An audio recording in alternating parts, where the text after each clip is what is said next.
You're jamming with the hottest disc jockey.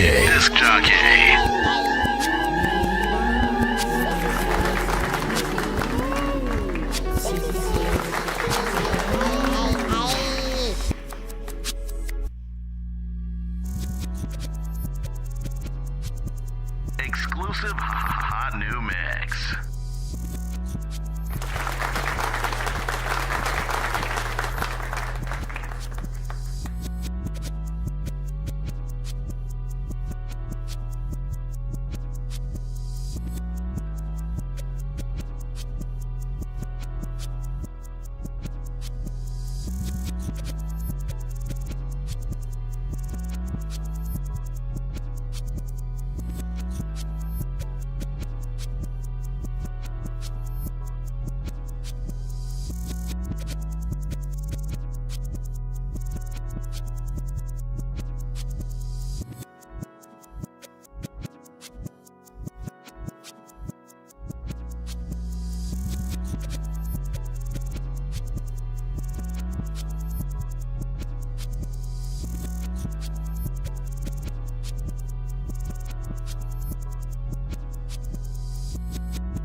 You're jamming with the hottest disc jockey. Yo, top of the evening, not morning. Here, you already know who it is. Your boy DJ Jesus Wall here on the NittyBumVille radio show, 66.7. Hey guys, y'all gonna just let it ride out like that? Jesus Christ. Hey guys, January the 21st, 2019. Martin Luther King's Day. Happy Martin Luther King's Day, everybody. Special episode for us, you know what I mean? We had an episode drop for New Year's, so we was like, I guess we're going to be 2 for 2 for the holiday so far. So we're here, and we're going to do an MLK edition episode here on the NittyBumVille radio show, 66.7. That was a terrible switch, y'all. Thanks. No news, we're not gonna do any of the typical stuff. No birthday shout outs, other than happy birthday to Dr. Martin Luther King. Happy belated birthday. And most of the news and stuff that I'm going to I'll just go ahead and say what I'm gonna do. We're going to, yes, I'm going to have a mix. I am going to have a mix. Still going to have, sponsors and commercials, all that good stuff. But instead of, me doing news coverages and stuff like that and a whole lot of music, I'm going to do less music, and I'm going to have more informative podcasts from different individuals that I, scoped out on Twitter and seen do like a MLK edition podcast or something like that, or some that are even just speaking on MLK, you know what I mean? Some people recorded this a couple days ago, some recorded it yesterday, so I thought it would be really cool and really unique. And I'm also going to have people call in, because guys, guess what? We have a hotline number now. So I can finally say this. This is going to be the first time I get to say this. So y'all get to call in later. Y'all can call in to 325-704-0099. That's 325-704-0099. You can call actually right now and leave a message if you wanted to. It's all good. It's all up to you. So yeah. But yeah, big episode. Let's just go ahead and get into it, okay? Alright, it's your boy, DJ Jesus Warhol. Right now, we're about to get into a discussion a podcaster. A podcaster. That sounds really weird. Um, the podcast is called. Let me. I'm trying to remember this off of my brain. Hold on. Okay. The podcast is called Danielle Speaks by Michael Franchise. Okay. And it could be flipped. It could be Michael Franchise by Danielle Speaks. But I'm pretty sure the podcast is Danielle Speaks by Michael Franchise. And he talked about MLK in his latest episode. So I'm going to get into, and his information will be in the bottom, so you can go listen to any of his past episodes on his podcast and stuff like that, because that's what I'm here for, to support other podcasters and other entertainers, artists, musicians, DJs, graphic designers, bowlers, recyclers. What else am I? All right, anyway, enough about me. More about the great belated Dr. Martin Luther King Jr. Hey, I'm a junior. Hey, that's cool. All right. Here is a discussion. I'm gonna get the let me see what the title is. The title is Michael. I keep on saying Michael. Why do I keep saying Michael? Martin Luther King and his legacy. Okay? Martin Luther King and his legacy by Michael Franchise on the Danielle Speaks podcast. Here it goes. Greetings, Earthlings, and a very, very, very, very, very happy early Martin Luther King Day. I basically wanted to do this podcast about Martin Luther King because he was a very important man in history and effective in this day and age, as crazy as the world is. This was a man that actually believed in turning the other cheek. People brazenly called him nigger, coon, uppity Negro, all this to his face. This man took this and basically threw it over his shoulder and walked with it. Now, I can tell you that as a youngster, I would definitely say I could never do it. I don't know how he does it. I mean, why would you even put yourself through that type of, speculation? Like, why would you even do that to yourself? Well, as I got older, I started to even have more respect for the man, and just living in those times, being able to not only be a strong black positive male figure, but also a father figure, and also a legend in his prime. And I know, there have been stories about he was a womanizer and, this, that, and the third. But I mean, first off, nobody knows if that's true. And secondly, nobody's perfect. So far be it from me to judge another man, especially one that was so long ago that no one even really got to understand on a personal level like that. So when it comes to that notion, I think it's a pretty stupid way to try to judge somebody. But basically, if you've ever seen the episode of the Boondocks, if you haven't, I suggest you go check it out. I believe it's titled Martin Luther King, but it's basically a hypothesis of, instead of being killed if he was let's just say, in a coma, and he woke up today, what would he think of where we are today as compared to where we were when he was shot and put in a coma? And it's a real interesting perspective because it's basically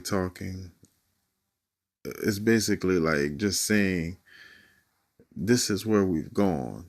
And although we should be in a better, more positive place, it seems that we have actually gone backwards. I'll put it in this kind of instance. Look at the music a lot of the youngsters listen to.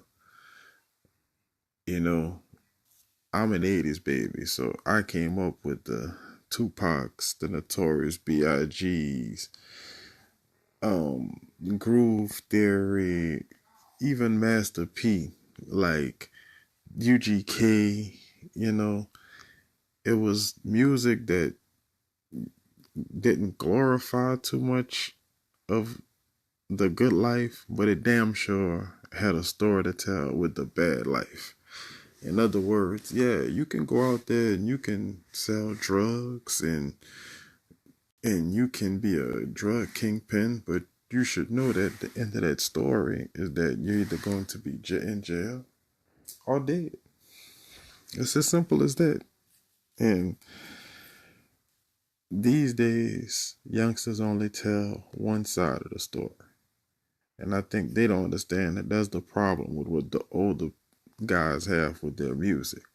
It's like, yeah, it's okay. They always did glorify drugs, guns, and the misuse of women. But it was another side to that. You had to understand that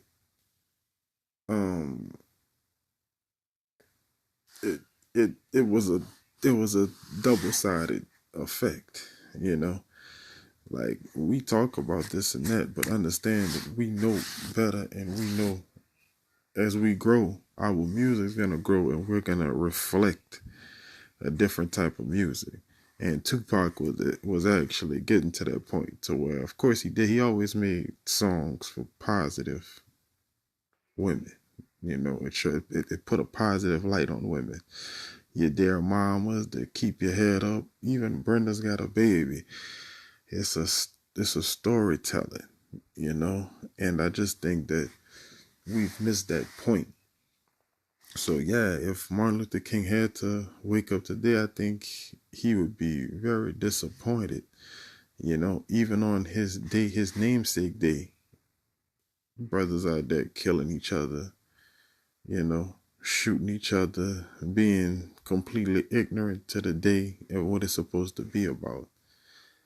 Peace is hard to achieve. If peace was easy, it would already be done.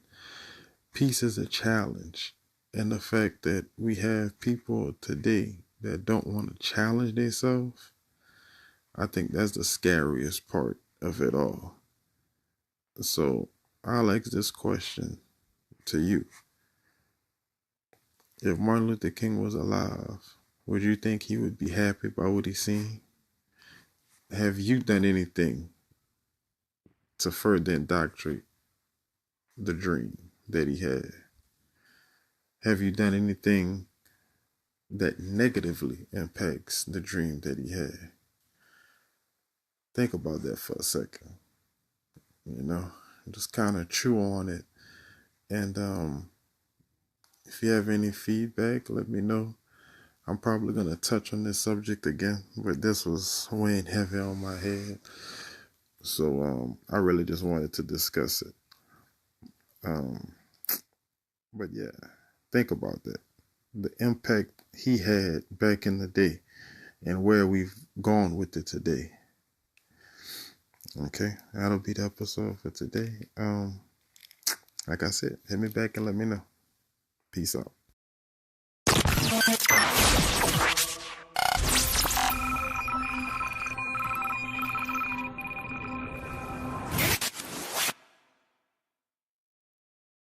Do you have a community event coming up and want some free publicity? Then write this down. Free radio ads at Windermere.com. Windermere Real Estate is happy to get the word out for you with free radio ads. Just send your information to free radio ads at Windermere.com.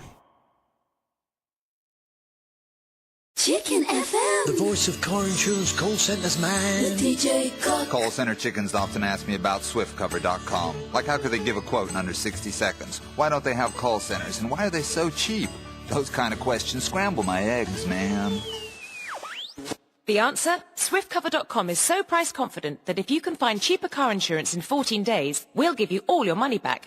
Get Swift covered today with SwiftCover.com car insurance. Minute quote for broadband users. Excludes Northern Ireland. Conditions apply. Martin Luther King Jr. believed in the power of protest.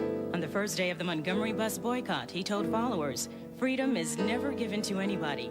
We've got to keep on keeping on in order to gain freedom." And they did.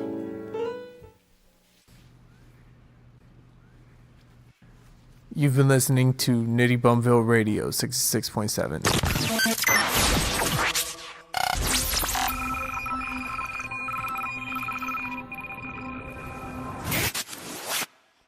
You already know who it is. It's your boy DJ Jesus Warhol here on the NittyBumVille Radio Show 66.7. A special Martin Luther King episode here on the show, man. And you know, I'm honored. Without MLK, I don't know if I wouldn't be here right now doing this exact thing, you know what I mean? Like, would not. And me growing up in a town that's predominantly Caucasian and stuff like that, I would definitely wouldn't have been able to maneuver around and just even meet and hang out and interact with different types of people in different walks of life. So it's always cool. And thanks, MLK. Appreciate that. And y'all just heard a podcast episode by Michael Franchise off the Danielle Speaks podcast. His info will be in the description. We're about to get into another podcast episode take.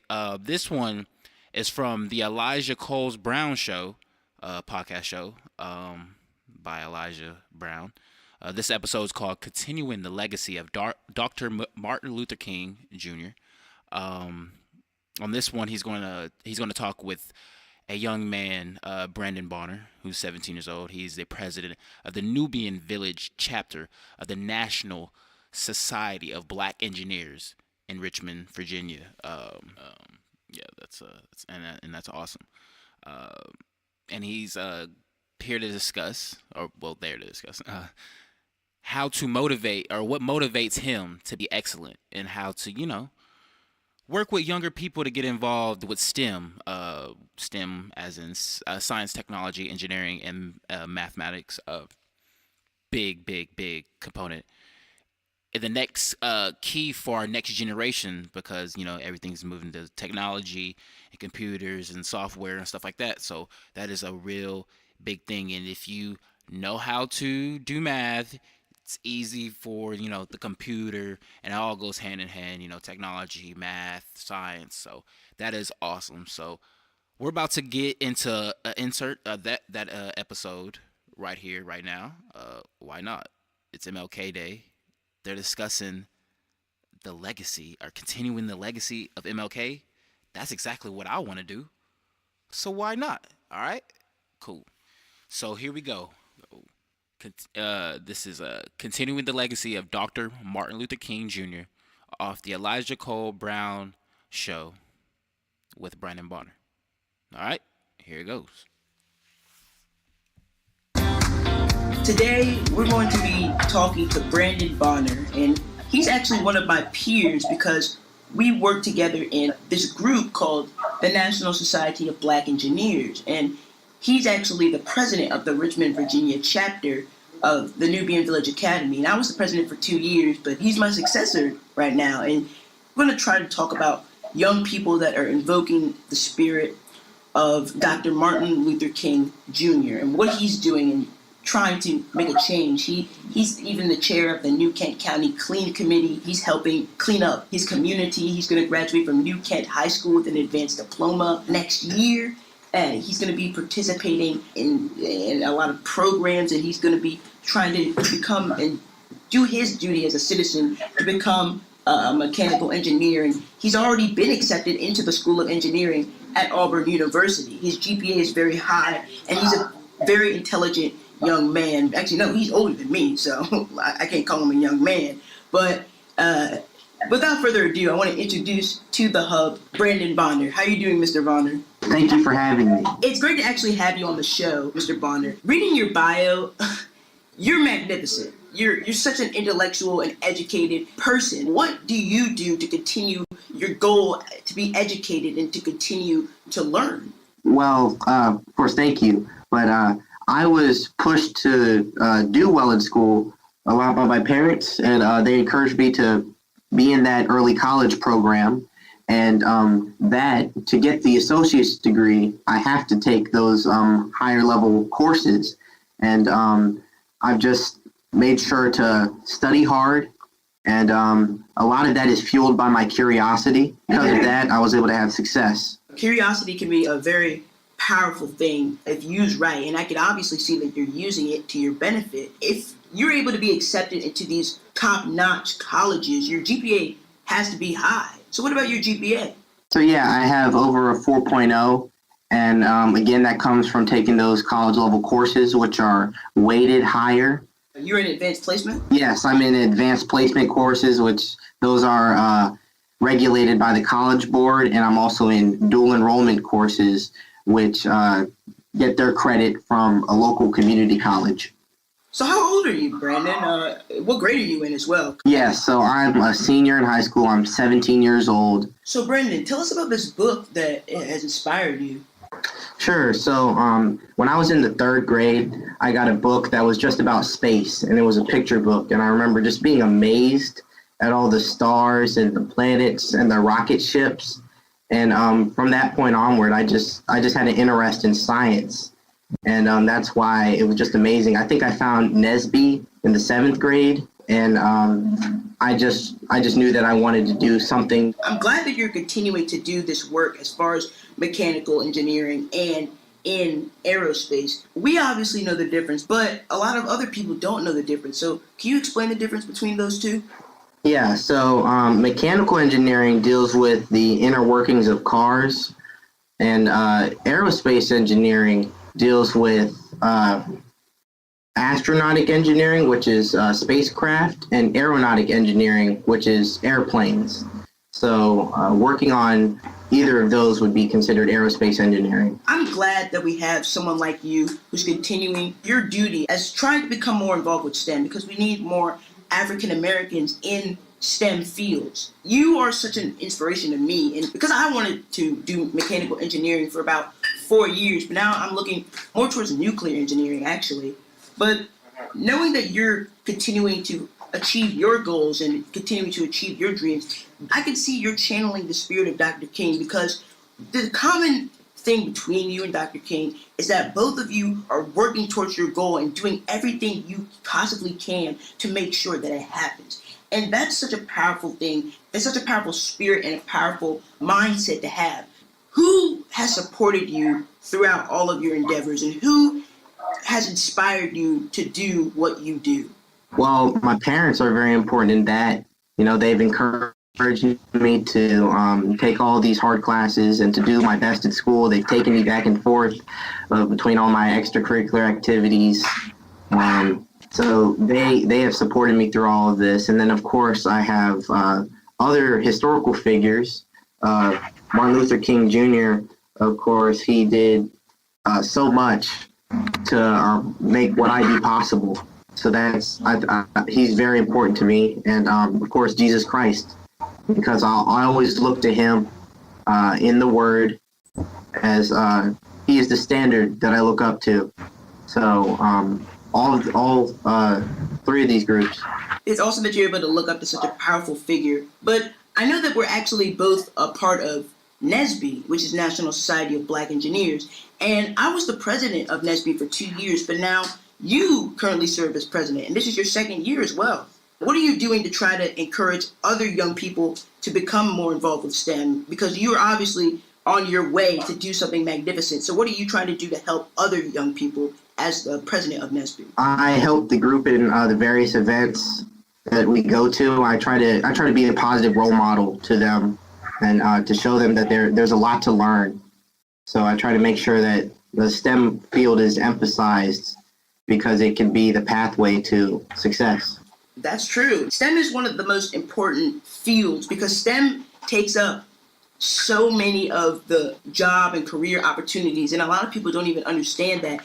And it's said that, I believe by 2025, statistics show that if we do not start getting involved with jobs and STEM now, that by the time 2025 rolls around, African Americans will be out of jobs. And a lot of people say that immigrants are taking our jobs, but it's not immigrants, it's automation. So we need more young Black people, and especially girls. We need more girls and young Black people involved in STEM and doing what you're doing to make a change and continue to fight for your goals. And you say you're interested in aerospace. You're looking towards NASA, or are you looking to work for any specific company right now? Once I get to college, I'll figure more of that out, but I'm looking at NASA and Boeing and GE. Boeing and GE are really good. To all of those who don't know about NSBE, it's actually a program, and it's the largest student-run organization in the world. Such an excellent program because it gets more children in general involved in STEM. There's over 40,000 members. There's chapters in countries and colleges all around the nation. They all come together for this national conference that happens in a different city every single year. There's so many different opportunities that NSBE grants young people. And to know that you're the president of the local chapter is powerful, that you're continuing to encourage other people, even though you're well on your way to do what you want to do. You're trying to help other people while you're furthering along your own journey. So that's really powerful, Brandon. And I want to thank you for helping me, and I'm sure you're helping so many other kids in NSBE and encouraging so many different people to do what they want to do. Thank you. Yeah, NSBE has been a very important organization. You're part of the New Kent Clean Committee as well. Can you talk about that a little bit? The Clean Committee promotes litter prevention and recycling in the county. We give handouts and information to people at local events. We also do shredding events. Those are our biggest claim to fame.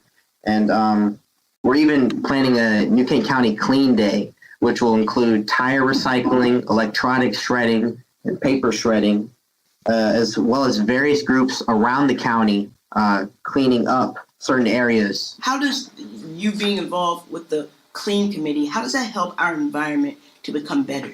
In doing that, we teach parents, and then we also teach children so that we have that legacy, and that will in turn make the county cleaner for generations to come. Pollution is another very important problem that a lot of people look over. A lot of people think that pollution's not going on, and that pollution isn't such a big issue, but it is, and it is affecting our ocean, it's affecting our earth, it's affecting our environment, it's affecting our communities, it's affecting our world. There's so many communities that are stricken by mass pollution, and it's creating a negative effect on the environment around them. So having you to become a member of that Clean Committee and knowing how important it is to better our environment so that we can live in a better place, is there something that inspired you to join the Clean Committee? Well, it all started in my freshman year. I was in a club called the Interact Club, and I went there because of my sister. And one of the board of supervisors, we would have speakers that would come into the club and speak to us after school. And one of the board of supervisors came, and she said that positions were open on this committee and that they needed members, and they were looking at high schoolers. You're actually the first African American to join the Clean Committee. Well, me and my sister and another girl named Lexi Reynolds, we were all the first African American students to join. And today I'm the first student that is chair of the committee. Oh, really? That's awesome that you're doing such magnificent things, not just with engineering and not just with continuing your goals, but you are helping our world become a safer and better place to live. You are the chair of the UK Clean Committee. I would assume helping the environment is very important to you. As I've been educated over time, basically looking at, in 6th grade, it started when I realized how bad the pollution problem was. I think that the ideal society is one that works with its environment instead of denigrating it. I appreciate the fact that you're doing something to help our communities, but I want to thank you, Brandon, for having you on the show. And as we wrap up, do you have anything to add? My favorite Martin Luther King quote is that only light can drive out darkness. And so I think that that speaks to us. Doing what we do, we must be light in everything. We must enhance everything. So we must try our best in anything that we do, as Dr. King said. And so I think that we need to keep that in mind as we go forward and remember him. Thank you so much for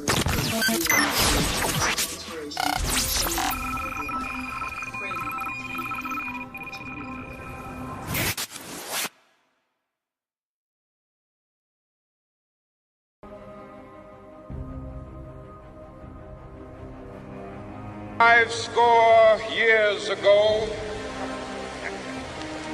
a great American in whose symbolic shadow we stand today signed the Emancipation Proclamation. This momentous decree came as a great beacon light of hope to millions of Negro slaves who had been seared in the flames of withering injustice. It came as a joyous daybreak to end the long night of their captivity. I have a dream that one day this nation will rise up and live out the true meaning of its creed. We hold these truths to be self-evident, that all men are created equal. Sweltering with the heat of oppression, be transformed into an oasis of freedom and justice. I have a dream that one day, down in Alabama, with its vicious racists, with its governor having his lips dripping with the words of interposition and nullification. One day right now in Alabama, little black boys and black girls will be able to join hands with little white boys and white girls as sisters and brothers. I have a dream. Free at last. Thank God Almighty.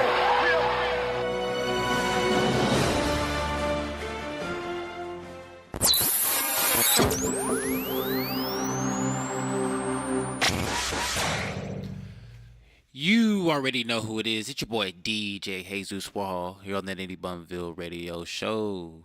66.7, the Martin Luther King edition. Hey, y'all really thought I wasn't going to get into no music, man? Come on, you know I have to get into some music. I got to play some music. So we're going to play some music. I'm going to get into the mix, and then I got a couple more tracks that I'll play throughout the show. Oh yeah, they all clean. They all clean for the most part. You know what I mean? And they all some of them are actually going in the theme of what MLK would speak on. Okay, it's just a little bit of, new age. Sauce thrown in it. You know what I mean? It's in a new age style. How about that? So yeah. I don't know what I'm talking for. Let me shut up. Play this. He knows your music, he speaks your mind, and he's got you locked on.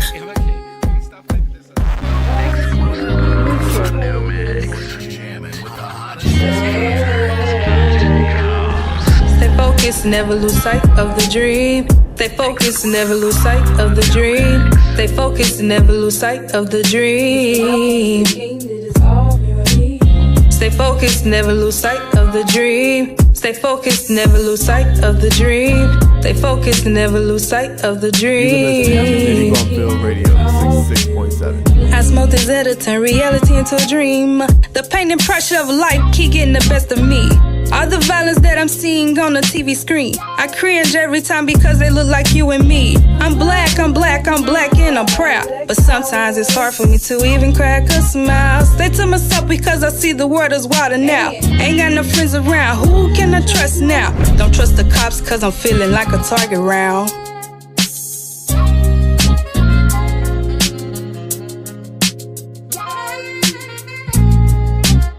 Stay focused, never lose sight of the dream. Stay focused, never lose sight of the dream. Stay focused, never lose sight of the dream. Stay focused, never lose sight of the dream. Stay focused, never lose sight of the dream. Stay focused, never lose sight of the dream. I see these young bulls every day running these streets. Same streets that I roamed when I was a jit. Growing up, watching the OGs on the block. They kept a nigga out of trouble. Stay out the block. Sometimes them boys would jump me. I could never understand how a black man can hate his own company. I shed tears as I wrote this, and Uncle Tom. That's a damn black man hating his own kind. Black men open the business, don't support his kind. They'd rather go to the mall to buy a Calvin Klein. Can't speak to one another without tooting your nose. Sad to say, my brother, but that's just how it goes. Support the homie from the mud, an entrepreneur. Black excellence, my brother, ahead of his time. I know you feel how it flows. One day he gon' shine. One day he gon' shine. If you have no interest in equal rights for black people, then do not make suggestions to those who do. Sit down. Let's go. Numbers never lie, nigga. Shout out to all the beautiful brown people across the world. All the boys and girls with beautiful curls. They think we some heathens, cause we not believing in my soul shine like a phoenix, don't need a reason. The praise of white Jesus, you the child shining and gleaming. Think we some heathens, cause we not believing in my soul shine like a phoenix, don't need a reason.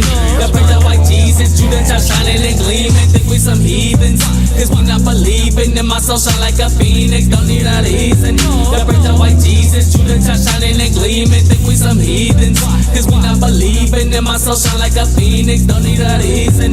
The praise of white Jesus, you the child shining and gleaming. Descendants of some slave niggas, yeah, we got it made, nigga. Righteous, brown skin, thick hips, big lips, coarse hair, it's priceless, but it comes with a price, shit. You know the struggle we fighting for our black man's rights, bitch, and they don't really like it, but they still only fighting. Everything that we do, man, they eating our culture like vultures. You wanna be Judah, you not smoking blunts on the block. Man, gotta watch out for cop, you do nothing, get shot. Man, you do nothing, get shot, they do not need a reason.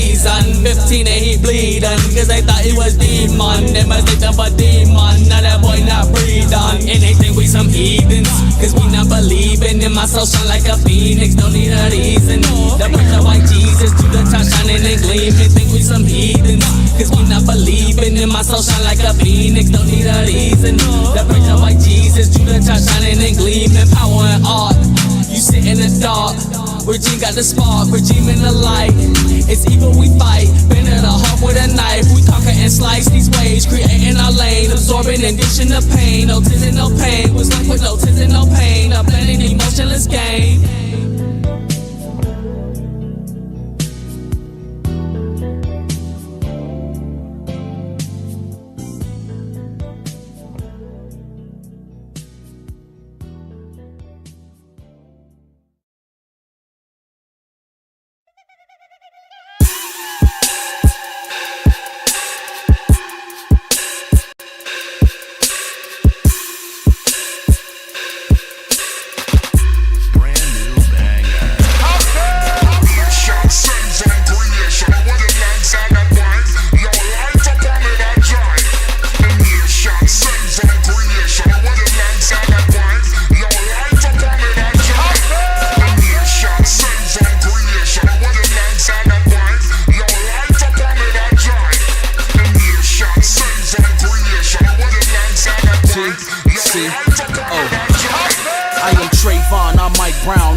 I'm the soul of Fred Hampton, Malcolm, Marcus, and Martin, and they wanna murder us. All they wanna do is murder us. Yeah, I'd rather die with my freedom than live my life in a can. Moorish American, Asiatic black man.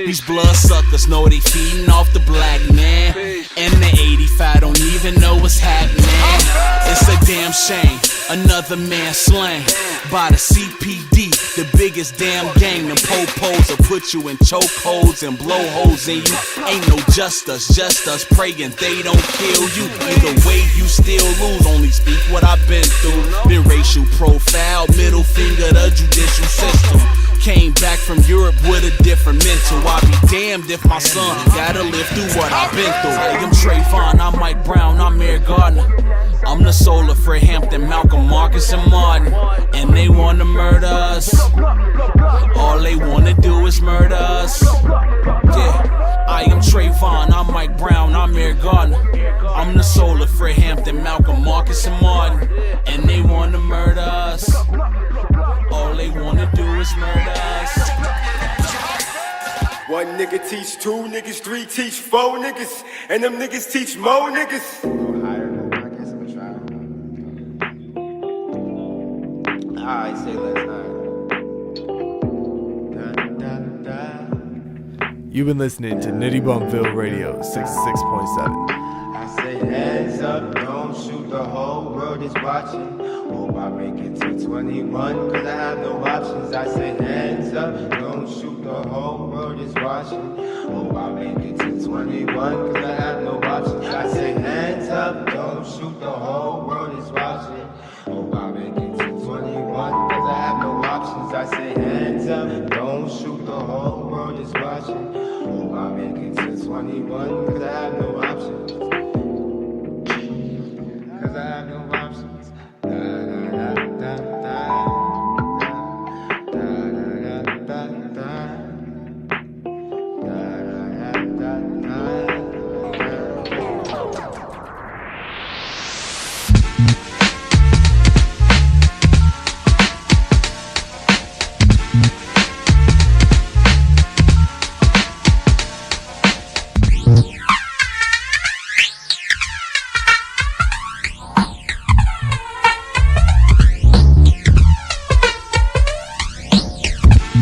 Between Blue Hill and Warren, I'm next to the cops, but I'm still rolling. Between Blue Hill and Warren, I'm next to the cops, I'm next to the cops.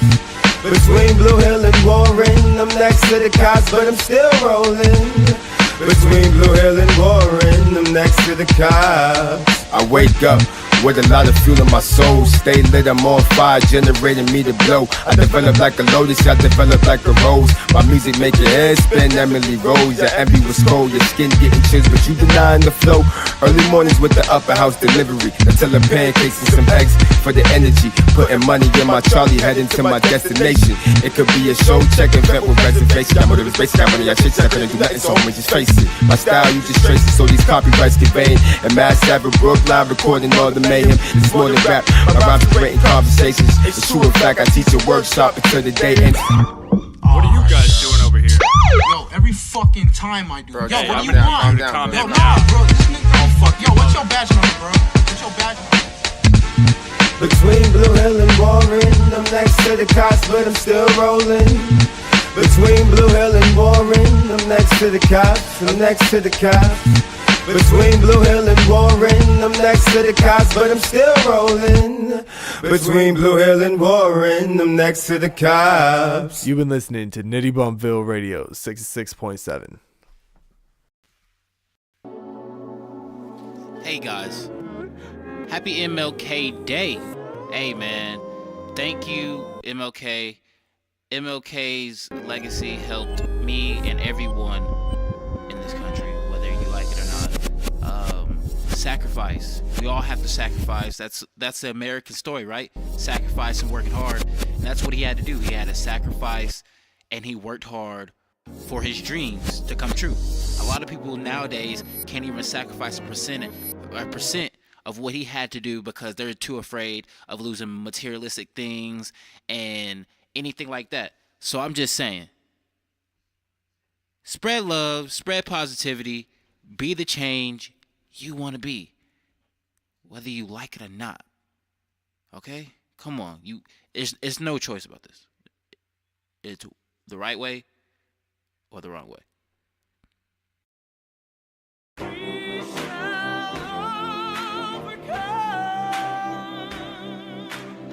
Be the peace you want to see in the world. If I can't do great things, I can do small things in a great way. Lightning makes no sound until it strikes. We shall overcome. Join us at this year's 25th anniversary march to celebrate Dr. King's legacy and to live his dream. Hola, me llamo Pepe y soy mudo. Te preguntarás por qué estoy hablando. Yo salgo a la calle todos los días con esta grabadora. Y le pido a la gente que grabe sus voces para poder comunicarme. Mozo, un par de cerveza, por favor. Señor, porfa, ¿cuánto me cobras el jockey? Siempre me cobran 5, alucina. Se cayó un ángel. Señora, una gaseosa y un alfajor. Un par de cerveza, pues. Hace rato te estoy pidiendo. Escuchar lo que quiero decir me hace sentir que soy normal y me gusta. Por eso necesito una pila que dure bastante. Duracell, la pila alcalina que dura hasta 8 veces más que las demás. How long? Not long, because the arm of the moral universe is strong, but it tends towards justice. Martin Luther King Jr. is remembered by a legendary performer in a concert of American music from the Eastman School of Music in Rochester, New York. William Warfield in a tribute to Martin Luther King Jr. Wednesday night at 10:30 on Ozark Public Television.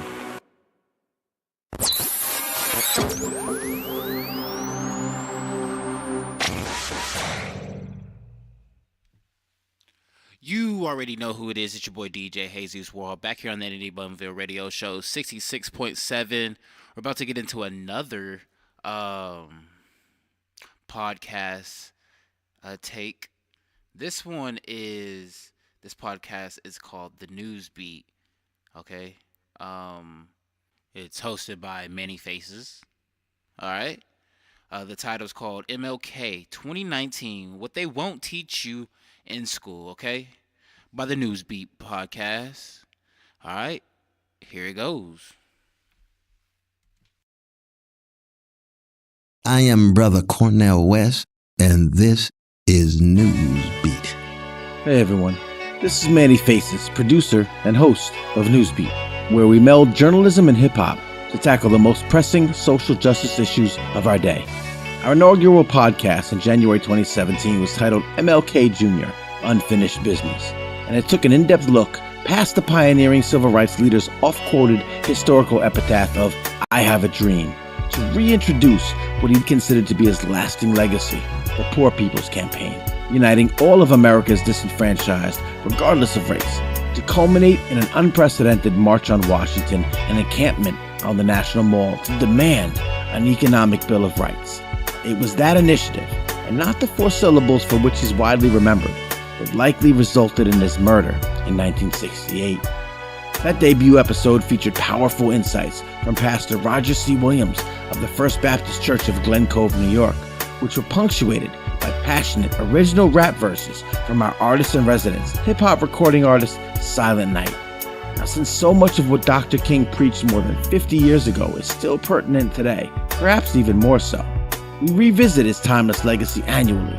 And last year even updated this episode with illuminating perspectives from Lawrence Larry Ham, a lifelong activist and chairman of the Newark, New Jersey-based People's Organization for Progress. Dubbed MLK, What They Won't Teach in School, here it is once again, in commemoration of what would have been Dr. King's 90th birthday. This is MLK, What They Won't Teach in School. I have a dream. I have a dream.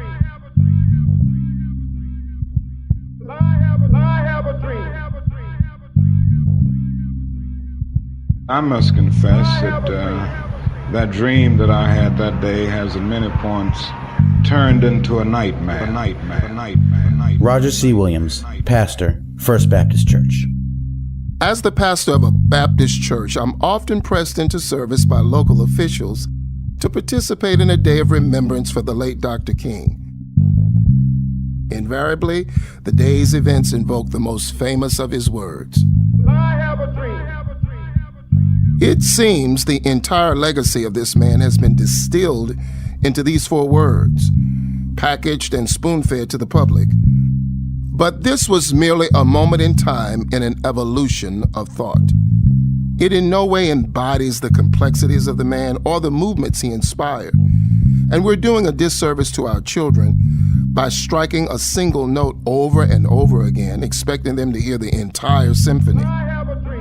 If we want to truly honor the legacy and works of Dr. King, we must certainly acknowledge the March on Washington as a high point in the civil rights movement, as it precipitated the passage of some important reforms in our nation. Increasingly, however, Dr. King became disillusioned with the political process and what he saw as an organized effort to marginalize people of color around the world and to pit the working class against itself by provoking racial discord. The former is illustrated by his vehement and unpopular opposition to the Vietnam War. The latter can be explained by what is known as the Southern Strategy. I have a dream. This was merely a moment in time in an evolution of thought. Essentially, by the end of his life, Dr. King was speaking more often about the tendencies of America to combat communism, but only aggressively so against nations of brown people. The government responded in kind by branding him a communist, extensively surveilling him and attempting to blackmail him.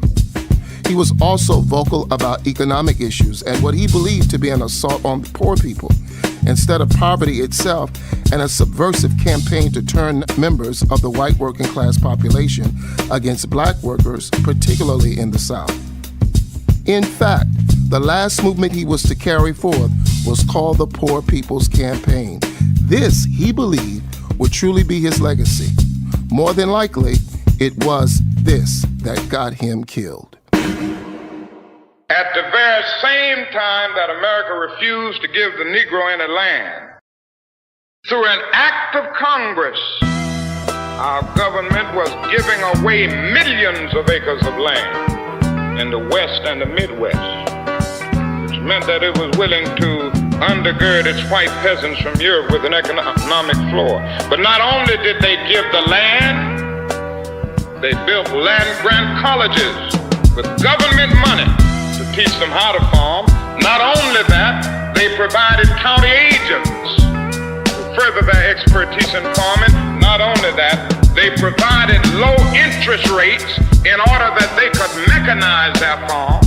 Not only that, today many of these people are receiving millions of dollars in federal subsidies not to farm, and they are the very people telling the black man that he ought to lift himself by his own bootstraps. This is what we are faced with, and this is the reality. Now, when we come to Washington in this campaign, we are coming to get our check. True legacy. The movement, the memory, epitome of truth, the power, they couldn't let him be. Statues now, before it was the effigy, the end of Jim Crow, enter the SCLC. Non-violent, but nothing close to timid. Master of the boycott, protest, and sit-ins. A noble man who even won the Peace Prize. Yet they threw him in the cell almost 30 times. 3 letters and you know who it is. They try to boil him down in just 4 words. Too simplistic. They hunted him down, labeled him a communist. Now they applaud after they whitewashed it, a champion, a man for all people. Uncle Sam ain't want him to branch out. He reached too far and he pushed too hard, a red alert. So they did what empires do and killed the messenger. Larry Hamm, Chairman, People's Organization for Progress. You know, like the young people, they be like, I don't like Dr. King, I like Malcolm X, because they think Malcolm X is more militant than Dr. King. But if you read what Dr. King was saying in 1967, 1968, it's almost indistinguishable from some of the things, many of the things that Malcolm X was saying when he was assassinated in 1965. He was assassinated in 65. Both of them, by the way, were 39 years old when they were assassinated. Dr. King and Malcolm X. Neither of them lived to be 40 years old. But I would really urge people to familiarize themselves as we get close to the King holiday. Dr. King says in the 5th book he wrote, Where Do We Go From Here, Chaos or Community? I think it's in the chapter called The World House. He says that he wanted to take 1 million people to Washington, D.C. That's what he said. He said 1 million. He said, I want to take the Negroes from the ghettos, the Indians from the reservation, the poor whites from Appalachia, the Latinos from the barrios, and they were going to go to D.C. and engage in massive civil disobedience until Congress passed an economic Bill of Rights for everybody. I have a dream. Ultimately, I think what scared the establishment was Dr. King connecting the dots, that economic mobility equated to political power. After the March on Washington, he began to transcend issues of racism and social justice, which were boxes those in power allowed him to fill. Once he broke out of these boxes and began to attack the very underpinnings of the capitalist structure and the military-industrial complex, it was almost as though he broke the rules of engagement. We're coming to get our check. And so, over time, there seems to have been a deliberate effort to stuff Dr. King back into these more comfortable boxes and whitewash history. One of the first things you do when rewriting history is to find a convenient foil or anti-hero. Malcolm X, for example, is largely portrayed as the militant black activist who didn't see eye to eye with Dr. King's nonviolent movement. And so, as a nation, we celebrate King and approach Malcolm X with extreme caution. While there is an element of truth to this characterization, at certain periods, it's reductive in nature. The fact of the matter is that both men began to recognize a coordinated effort on behalf of our government to oppress poor and working class Americans and create a culture of fear and distrust along racial lines. The second important step to rewriting history is to narrow things down to slogans and epitaphs, something ephemeral that evokes emotion, yet can fit on a bumper sticker. I have a dream. A lifetime of agitation, heartbreak, and protest reduced to 4 simple words that neither inform or offend. The NEA, for example, offers national guidelines on how to teach children about the life and times of Dr. King.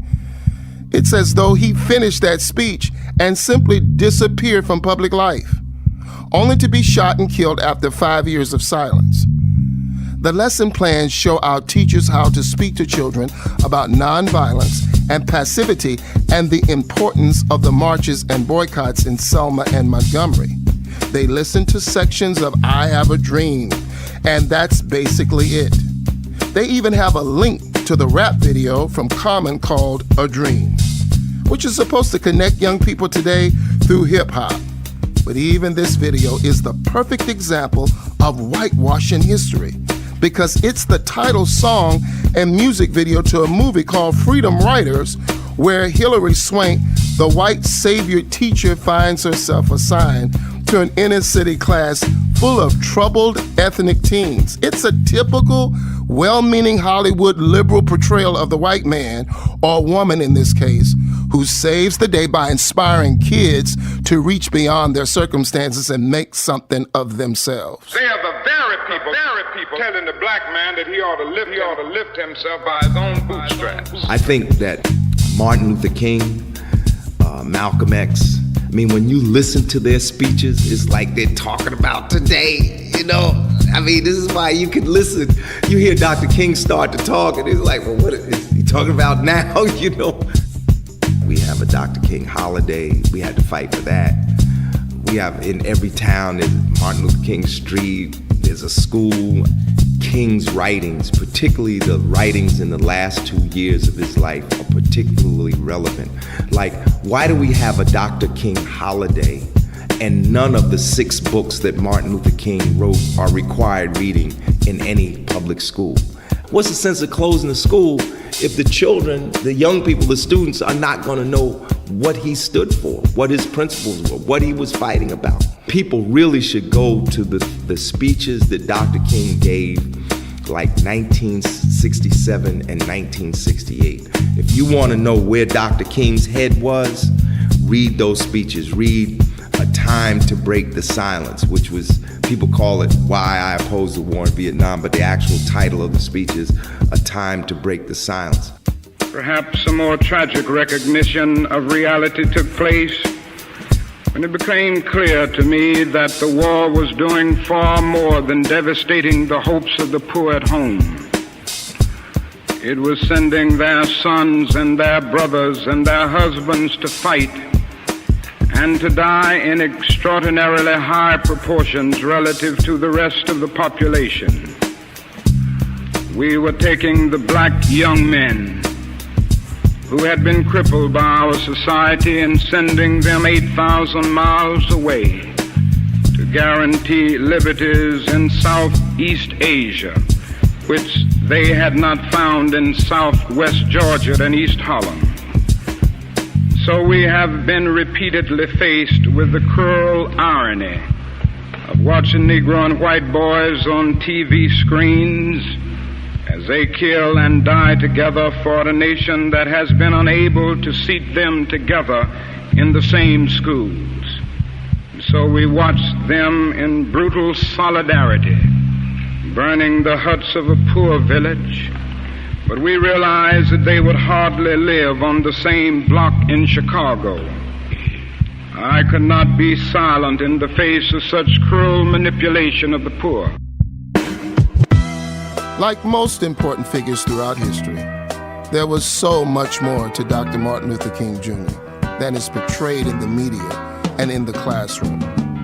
He was a flawed man and a complicated figure who evolved over his lifetime, made many sacrifices and compromises on the way to his many achievements. It's tempting, I suppose, to allow history to view him through a simplistic but noble lens and just leave it at that. After all, part of the prepackaged and sold legacy is that he was indeed a moral and transcendent figure who fought the good fight on the right side of history. But to truly honor him, I believe we need to be honest about his personal struggles and the times he chose to question the very movement he helped shape. Toward the very end of his life, in fact, just the night before he was killed, an increasingly paranoid and fragile king delivered one of the other most notable addresses in his life. Well, I don't know what will happen now.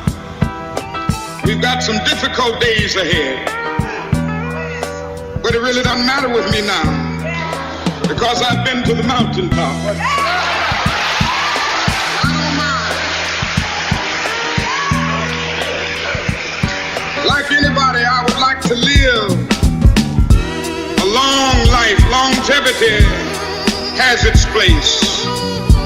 But I'm not concerned about that now. I just want to do God's will. And he's allowed me to go up to the mountain. And I've looked over and I've seen the promised land. I may not get there with you, but I want you to know tonight that we as a people will get to the promised land.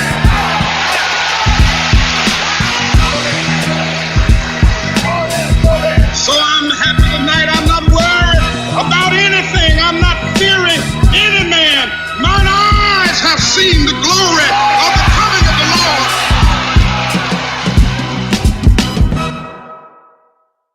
When he delivers that final line, "Mine eyes have seen the glory of the coming of the Lord," he turns abruptly and retreats from the stage. In retrospect, the moment is made even more powerful knowing these would be his final public words, as though he knew what was to come, maybe even when. He was assassinated the next day.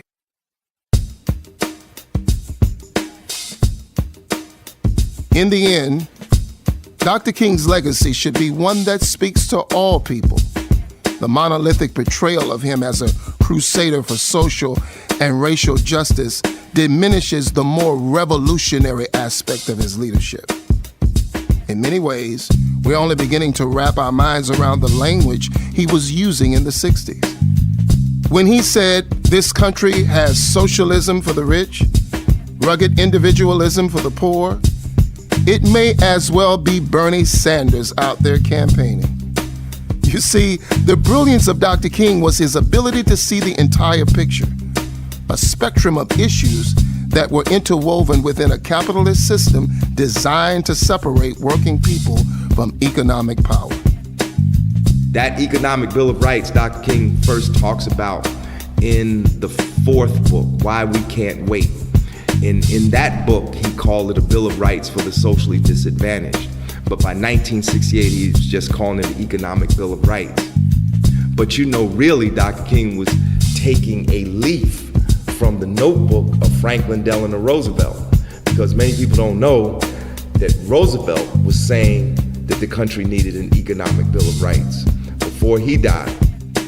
I mean, there's a thread that just runs through our history that most of us are unaware of. I was unaware of it.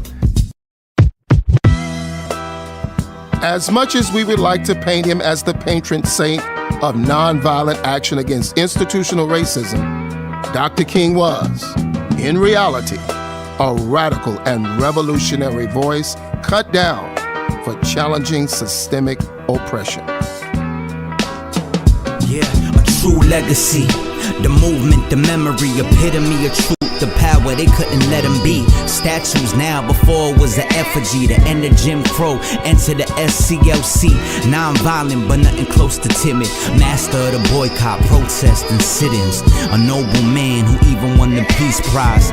Yet they threw him in the cell almost 30 times. 3 letters and you know who it is. They try to boil him down in just 4 words. Too simplistic, they hunted him down, labeled him a communist. Now they applaud after they whitewashed it. A champion, a man for all people. Uncle Sam ain't want him to branch out. He reached too far and he pushed too hard, or better learn. So they did what empires do and killed the messenger.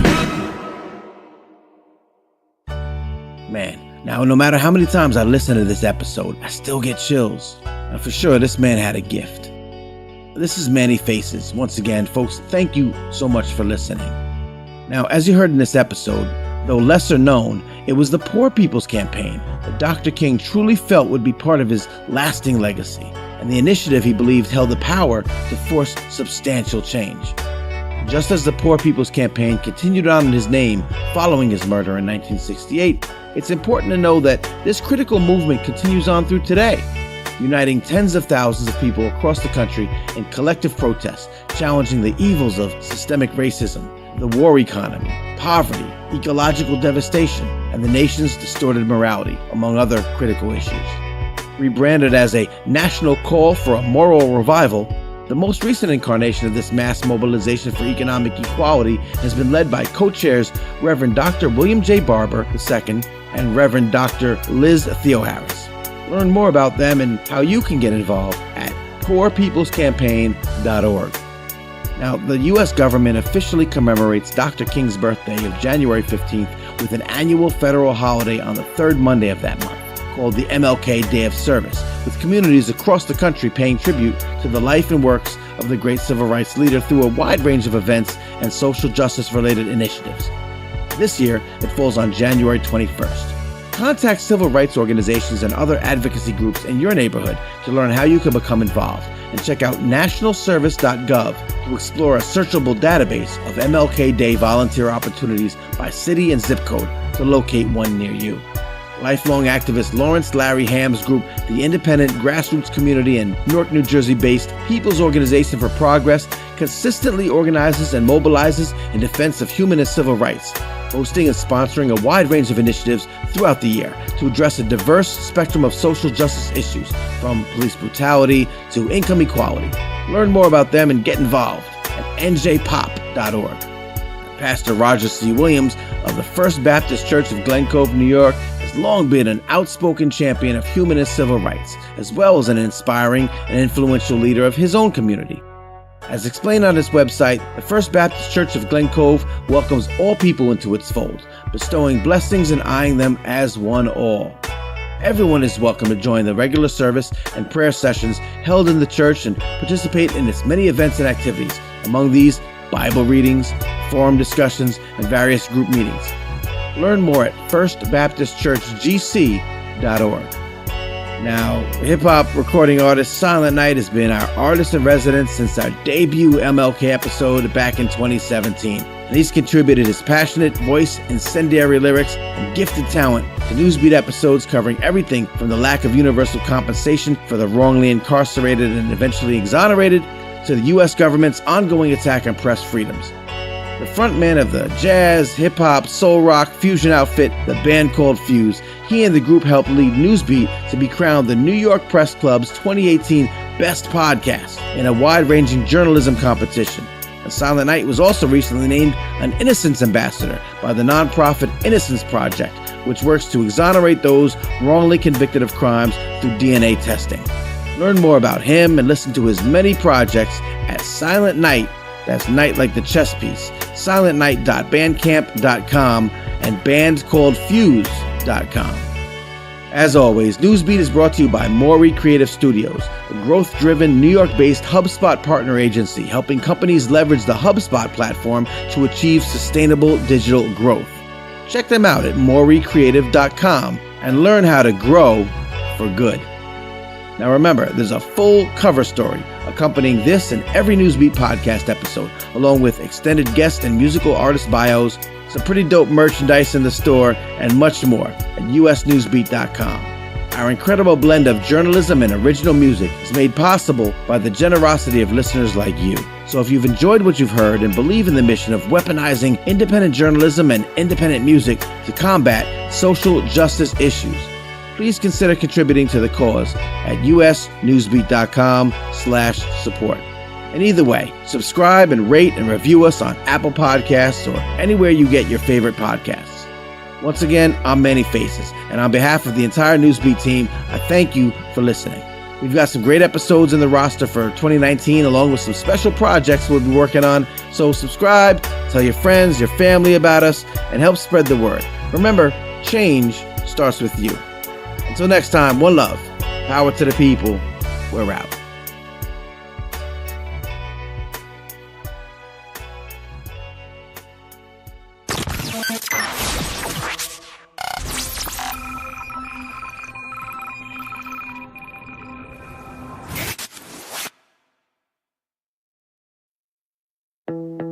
Al dolor delay? No, no, no. Con Icy Hot Lidocaine. Nuevo Icy Hot Lidocaína penetra rápidamente para insensibilizar los nervios afectados con la más potente lidocaína disponible. Delay? No al dolor. Nuevo Icy Hot Lidocaine.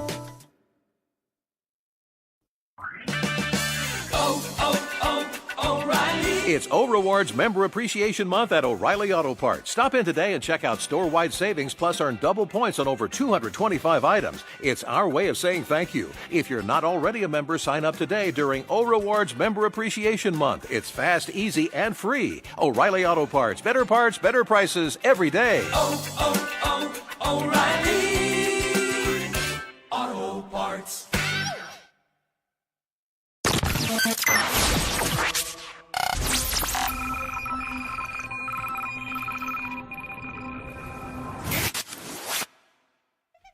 You already know who it is. It's your boy DJ Jesus Warhol.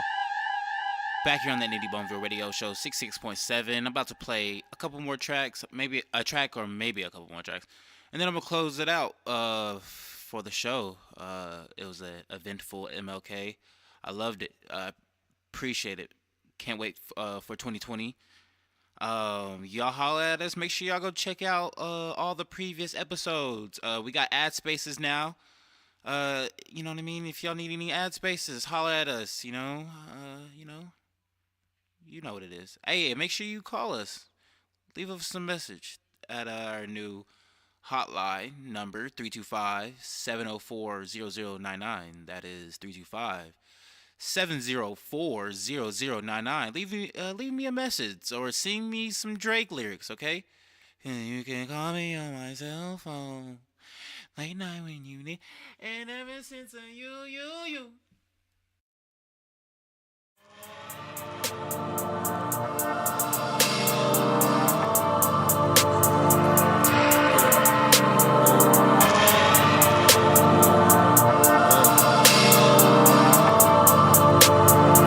nothing but loud coming around, and I'm feeling down when I can't see my people. They tell me I'm good, I feel like I'm evil. Like what do you do when the people that need you the most feel you resemble a ghost? My heart is too heavy and so is my pen. I'm watching my brother, you know that's my kin. It's thicker than blood when it cover the street. Not talking to now when I say 333. And niggas that I fed trying to bite me back. Like if I wasn't here, where would you be at? I know he only feels scared, you can hardly rap. And why overseas brought the captain back? Ain't no features, couldn't hold my platter. I know your wind's low, but my family matters. If you ain't the regime, then you're anti-matter. If you ain't the regime, then you're anti-matter. Got blunts in my veins, release a chemical change. Switching from right to left brain, and I'm smoking propane. While you smoking on gas, demons hot on my ass, so you know there's no coming and lasting. I'm moving real fast, chasing that prophecy until I crash. First when you're trippy, had acid on dash. That's what my roommate had, acid for cash. Ain't it for real, then them hoes hit the spot, but that shit got too hot when they try to flex blocks. I'm in that spot and I wanna smoke pot, floating like fairies where it's no crockin', but we is too hot and my niggas gon' rock for the gyms like they Brock.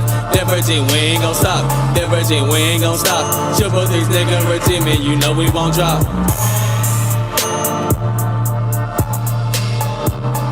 Nothing, I didn't hurt him. He bit me. This is my blood. Why'd he bite you, Mike? This is why psychedelics are illegal. They don't care what the people dump out of them does or any of that. They're not interested in public health. They do not want people to take back their minds. And we're going to take back our minds. Soon. The sooner the better.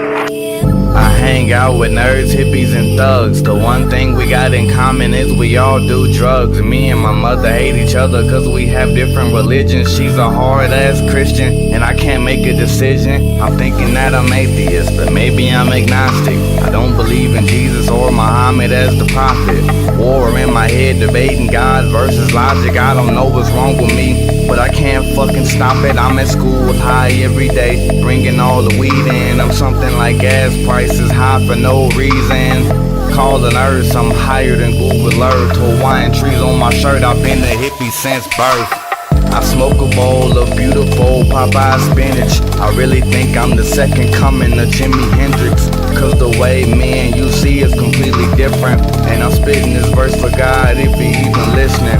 I'm an outcast, a black ass sheep, cause of the clothes that I wear and the shoes on my feet. Cause I do not see the importance of blowing money on Jordans, just giving work for the reaper. Cause niggas killing for sneakers. I'm a Jackson Thriller magic killer, not an average nigga. An acid tripper, born again like a caterpillar. I'm so sick, I'm fucked up like an Irish liver. And the way I ball in the white, I'm like a Cali Clipper.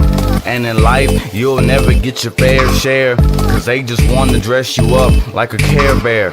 So I changed my whole style and grew out my hair to let these closed-minded motherfuckers know I don't care. I'm from the 90s, but a hippie in all my attire. I'm coming down like Richard Pryor, a nigga on fire. I'm smoking weed and getting higher and higher and higher, until the day my lungs retire, expire, and fire.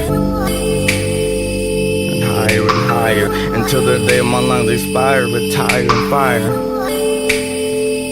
Higher and higher, until the day my lungs retire, expire, and fire.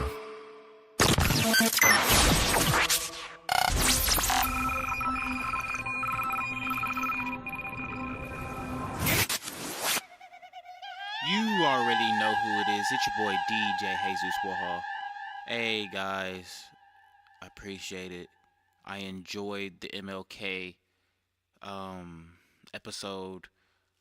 I had more planned, but with so much going on, and of course my computer wanted to start its period when I decided to do this today. I'm gonna cut it a little short, but I still appreciate everybody that was on the show. Make sure y'all check out the daily shows on Saturdays, Saturday mornings. Continue sending your music in. Check out the past episodes if you need any ad spaces or anything business related with art, music, entertainment. Holla at us, otwktf@gmail.com, or call us now at 325-704-0099. Okay? It's your boy DJ Jesus Warhol, and you've been listening to NittyBumVille Radio Show. 66.7. We're out, guys. Peace.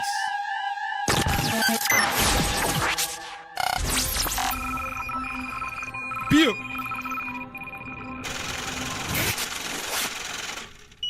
Gang gang. You've been listening to NittyBumVille Radio 66.7, hosted by DJ Jesus Warhol.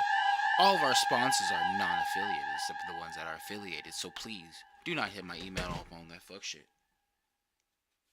Thank you. Stop!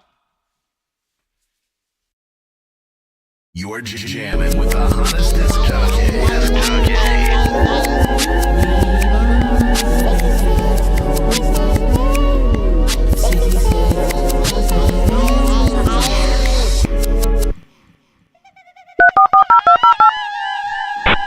Yo, what's good? Yo, what's up, man? Man, not much, bro. How you been?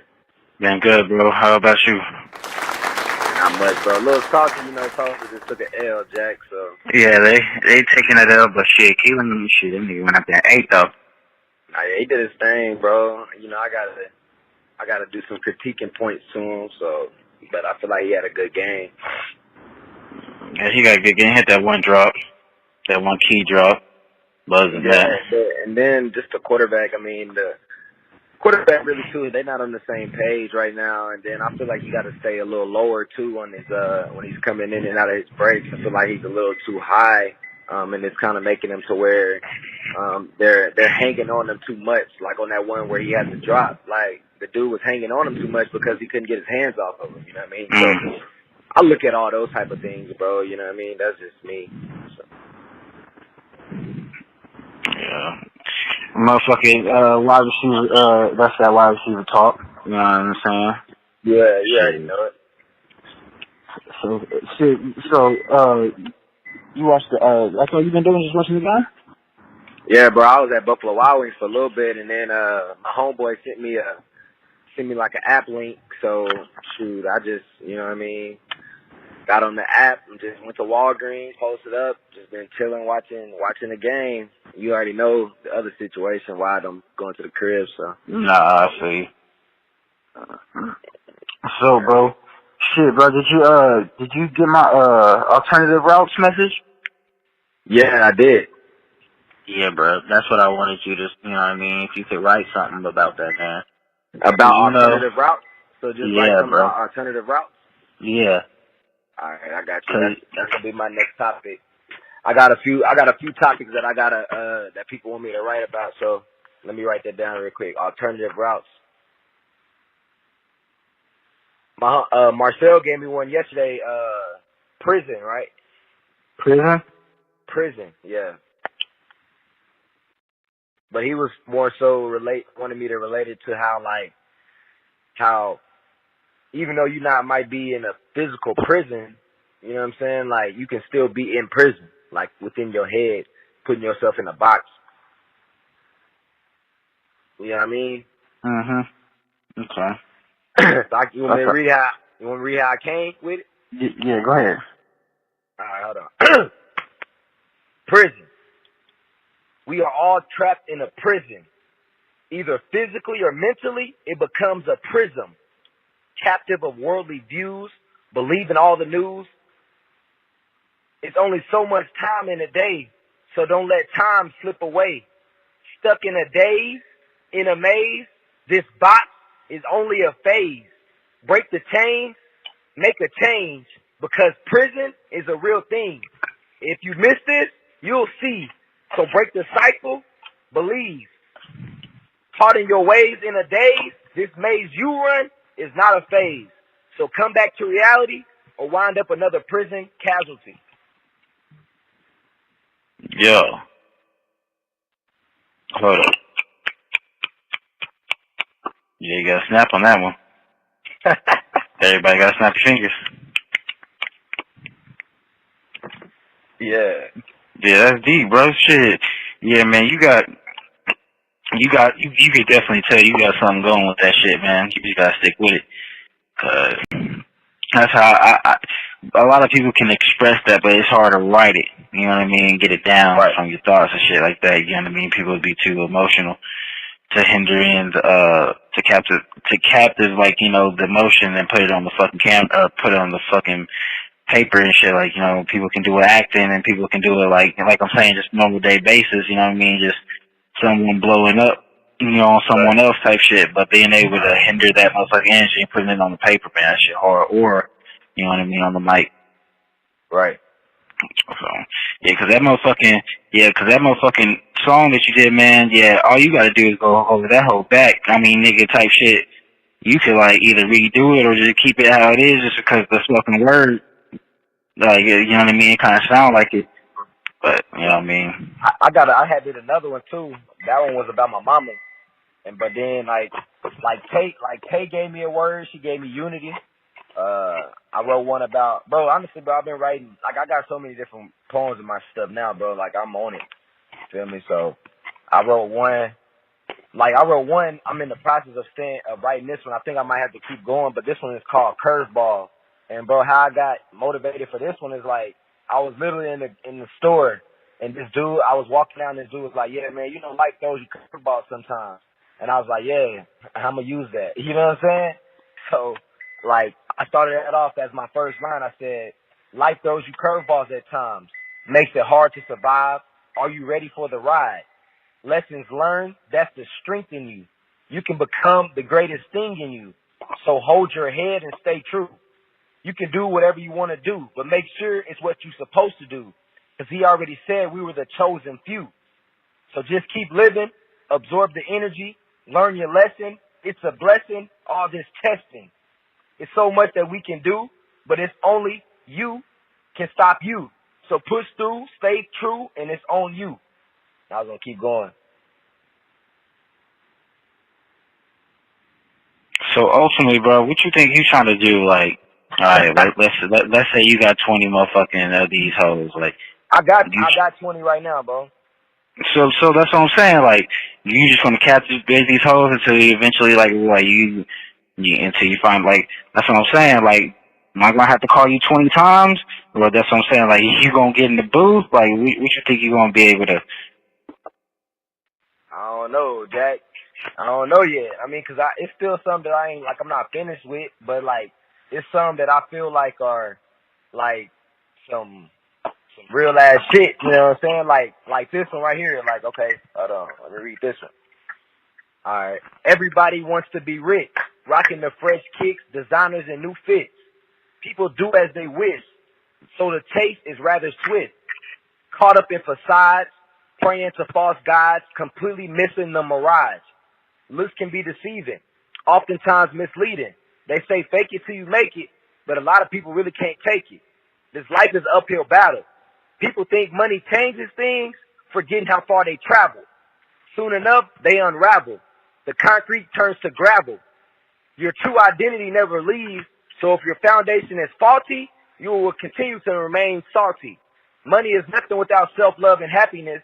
The sad part is, people really miss this. It's lonely at the top, especially when you burn all your crops. So don't be so eager to be rich. Focus on yourself and create a foundation that sticks.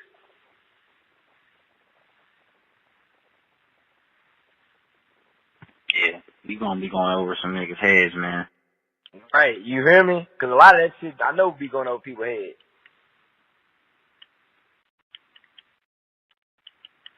So what got you? What was you feeling thinking when you wrote that?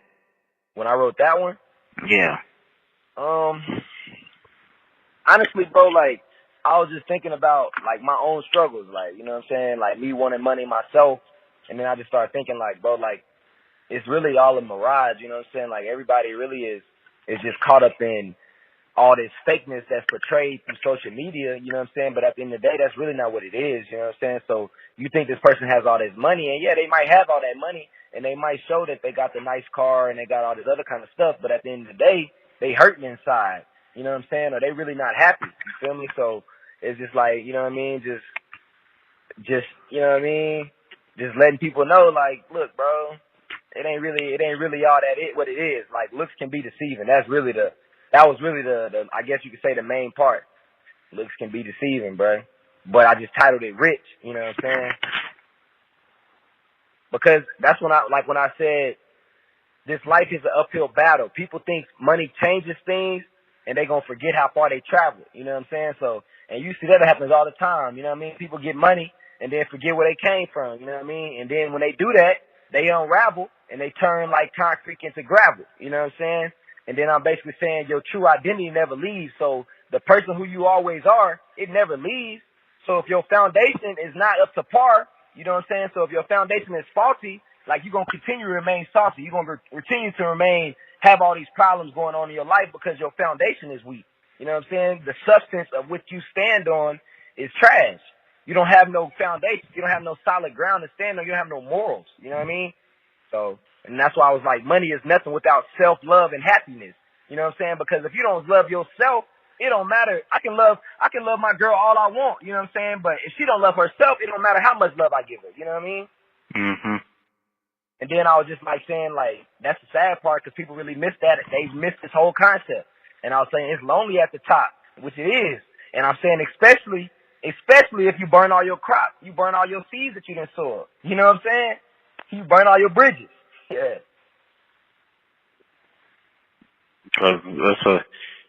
Shit, bro. Do that shit. I mean, a lot of times people have the talent, but they burn, like you said, burn all your bridges where you don't have no opportunity to be able to do anything. And you can't ever. I said, just like people will be talented or they'll be good, you know what I mean? But like, you know, they'll go like in the beginning, they'll be so reckless and so, you know, F you, fuck y'all, you know what I mean, type shit, where they'll burn bridges and then they'll get to a point where they'll need those people, you know what I mean, and they can't do anything about it because, like I said, in the past, when you were coming up, you was too busy burning those bridges and shit, you know? Right. When you get to the point where, like, I mean, shit, because anybody can get to that point, it's staying there, that's the key, you know what I'm saying? And when you get to a point where, shit, you burned all these motherfucking bridges, and now the only way you can, you know what I mean, continue to go up is if you use some of these bridges, and it's you can't. You know what I'm saying? So it's like either one of those things where, like, if you know for sure you're gonna burn that bridge, you gotta make sure you have another way around that hole. Right. Because if not, man, like I said, it's gonna come back to, you know, fuck you in the long run if you're not prepared for it. Nah, big facts. Big facts, bro. Let me see, man. I got some more for the people. Man, I gotta go back to that prison one, bro. I just gotta explain what I was meaning by that. So, when I said we are all trapped in a prison, either physically or mentally, it becomes a prism. You know what I'm saying? Like, you already know what a prism is. That's a box. You feel me? So, I'm saying I'm already giving that illusion that we are trapped in a box. And then I say we are captive of worldly views. So we captive of all the stuff that we see that's portrayed, and we believe all the stuff that we see. So we believe all the news. You know what I mean? And then I was saying it's only so much time in a day, so don't let your time slip away, basically stuck in a daze, in a maze. You know what I'm saying? And I'm saying that you stuck in that daze, like where, you know how people just kind of be floating? You know what I'm saying? Like, you just floating. And then I'm saying that maze as the illusion as, like, you running on that hamster wheel. You know what I'm saying? You ain't going nowhere. You know what I'm saying? So then I was like, this box is only a phase. So it's like, don't get caught up with that because it's really only a phase. And then when I say that, the next line is, so break the chains and make a change. So if you make a change, if you break these chains, that's like breaking the cycle, you know what I mean? Like, that's going to make a change, you feel me? And you ain't going to have to be in this box because it's really only temporary. And then I just went on to say that prison is a real thing. So if you miss this, you'll see that it really is a real thing, so just believe it, you know what I'm saying? And then I went on to say, if you are that person that is caught up in your ways where you don't want to hear nobody, you feel like your shit don't stink, you know what I'm saying? And you are, so that basically like you caught up in your ways in a daze, so it's like you sit up here in your ways, but you still in that daze or you freelancing in life, then I'm trying to say that your maze that you run is really not going to be a phase because you putting yourself in those adverse situations, you know what I'm saying? Like, you basically know that you feel like you know everything, you know what I'm saying? So you putting yourself in those ways for a reason, and it's like, okay, so that means that this phase that you're going through is not just going to be a phase because you put yourself there, you know what I'm saying? So then I go on to say, come back to reality though. You still got hope, just come back to reality, or you'll wind up another prison casualty. Feel me? Like, so go and get with what you just said, putting yourself in your own demise.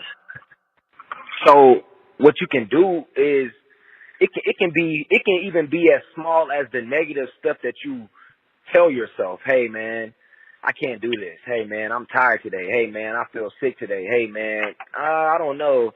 I seen them do it, but I just don't trust that I can do it. You know what I'm saying? That's putting yourself in a box. You're physically putting limitations on your own self, on what you can do. You know what I'm saying? And that little small thing right there traps you in a prison, because now you in a prison in your own box of emotions of fear. You feel me? You're in an emotion of fear. You know what I'm saying? Yeah, bro. But so wouldn't that be a level in insanity? Exactly, because you're doing the same thing over and over again, thinking that something's going to change, and that's why people constantly go to prison. That's why people get out of jail and go right back, because they don't break the cycle. They don't break the chains. So when you don't break the chains and you can continue to do your same thing, you caught up in your ways and you continue to do the same thing in that daze, in that maze, you're going to be in that phase and stuck there. And it's going to be a revolving door. You're going to constantly continue to feel let down and feel regret and feel hurt and feel pain. So ultimately, what do you think people should do to overcome their adversity like that and not put themselves in that box? I mean, life is hard, man. It really is, and I'm not gonna sit up here and act like it is not. Life is hard, but I feel like the best thing that you have to do, man, is just stay grounded, stay true to yourself, start loving yourself, practice on self-love. You know what I'm saying? And self-love, it's not just about physically just loving yourself. It's about bettering yourself. You know what I'm saying? That means open a book, read. You know what I'm saying? Grow your mind. Whatever your talent is, tap into that. Like, you know what I'm saying? You have to make the change. Whatever you seen growing up, you got to break that cycle. You know what I'm saying? Everybody has struggles and everybody has pain, and everybody it can be a product of their environment. It's easy. You know what I'm saying? It's easy when that's all you know. You know what I'm saying? But it all depends on your goals and your aspirations. How big do you want to be? You know what I'm saying? How big, if you was to die today, what legacy are you leaving? You know what I'm saying? How much is your name worth without money? You know what I mean? So let me see, bro. I think I got one more for him, man. This one gonna be about loneliness, you know, because I know a lot of people feel this way, you know. And I'm really not even done with this one yet, but I still want to, you know, I still read it to y'all guys, you know. So, troubling times, I feel like I'm falling from the sky, floating in a freelance just to comply. In a world so cold, you can't deny, we all need a little help just to survive. But when hearts turn cold, the melting points begin to unfold. You think a breakthrough is coming, you really been sold. So many stories being told. You ever need anything, I got you. That's until the need is an issue. Next thing you know, you end up looking for a ghost. Wind up grabbing some tissue. That pain becomes deep. It's okay. Put that pride to sleep. Just let it all out and pray. Soon you will see a better day. The strongest soldiers have to endure the pain. So knock against you driving in my lane. Just know I ain't stopping. We ain't the same. Like, I ain't done with that one yet. You know what I'm saying? But you see the direction I'm going. Yeah, most definitely. So a lot of people can definitely tap into that shit right there, man. I know people are going through that a lot. You know what I mean? Because, I mean, ultimately, a lot of people think pain is bad, you know what I mean? It is, don't get me wrong, to a degree, but shit, if you didn't know, shit, you wouldn't realize, you know, okay, I need to change something type shit. But you just continue sticking your hand on the motherfucking stove, you know? And you don't need that shit. Nah, big facts, bro. It's really about, you know what I'm saying, like, you gotta channel that pain, you know what I mean? Because at the end of the day, everybody goes through something, you know what I mean? And it's just a matter of when, not if. It's gonna happen. You know what I'm saying? It's just a matter of, are you gonna be strong enough to endure it when it happens? You know what I'm saying? Are you gonna fold?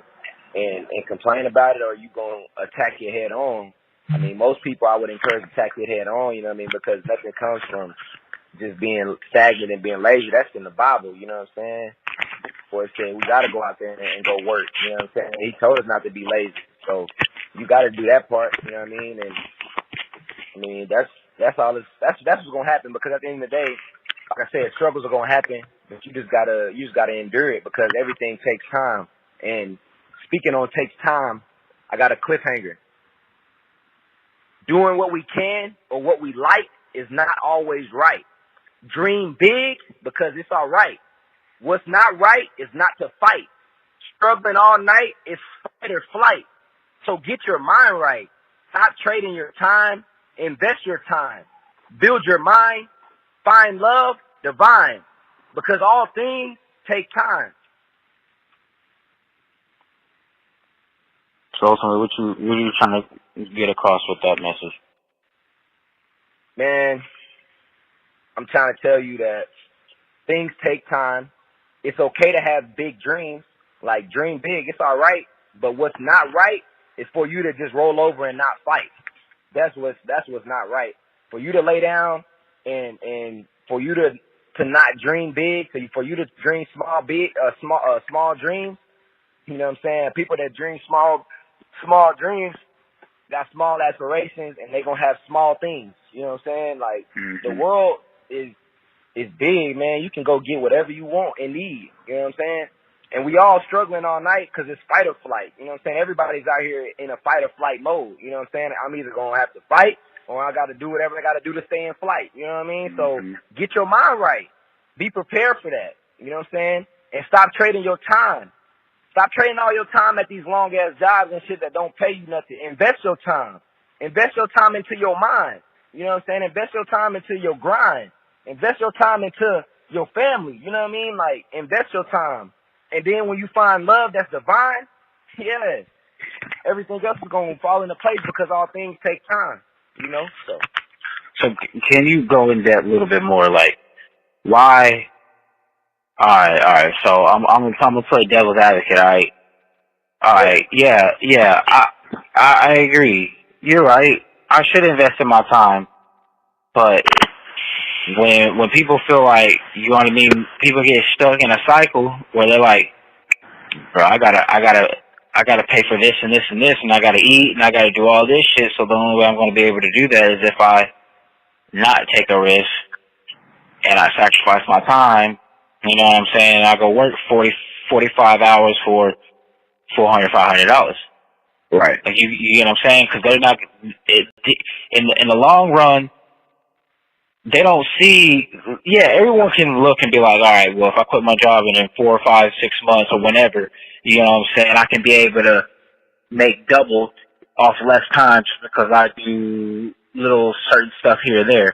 But they won't be able to get to that point because they're always going to be like, well, damn, if I quit, I'm a struggle for a little bit. I might not be able to pay my car payment for a month. You get what I'm saying? Like, They start hitting all those, and they're like, you know what? Maybe it's not so bad for me to sacrifice a little bit. Maybe and then they start coming with alternative routes, where I say some alternative routes aren't always good, because you might get to your destination. You might get to your destination in longer time than you didn't need to be. You know what I'm saying? It takes 3.5 hours to get to Austin from Abilene, but you taking all these back roads, and you know what I mean? It took you 5 hours. You get what I'm saying? Like, so at the same time, like, these people, they see that, and they're like, nah, I can't do that. I can't. Right. Because I can't go down that route. And until people start basically being uncomfortable, or embracing being uncomfortable and loving to be uncomfortable, like, they're never going to be able to prosper. You got to wake up and be like, I'm intentionally, I got the rent money. I'm intentionally about to go fuck it up.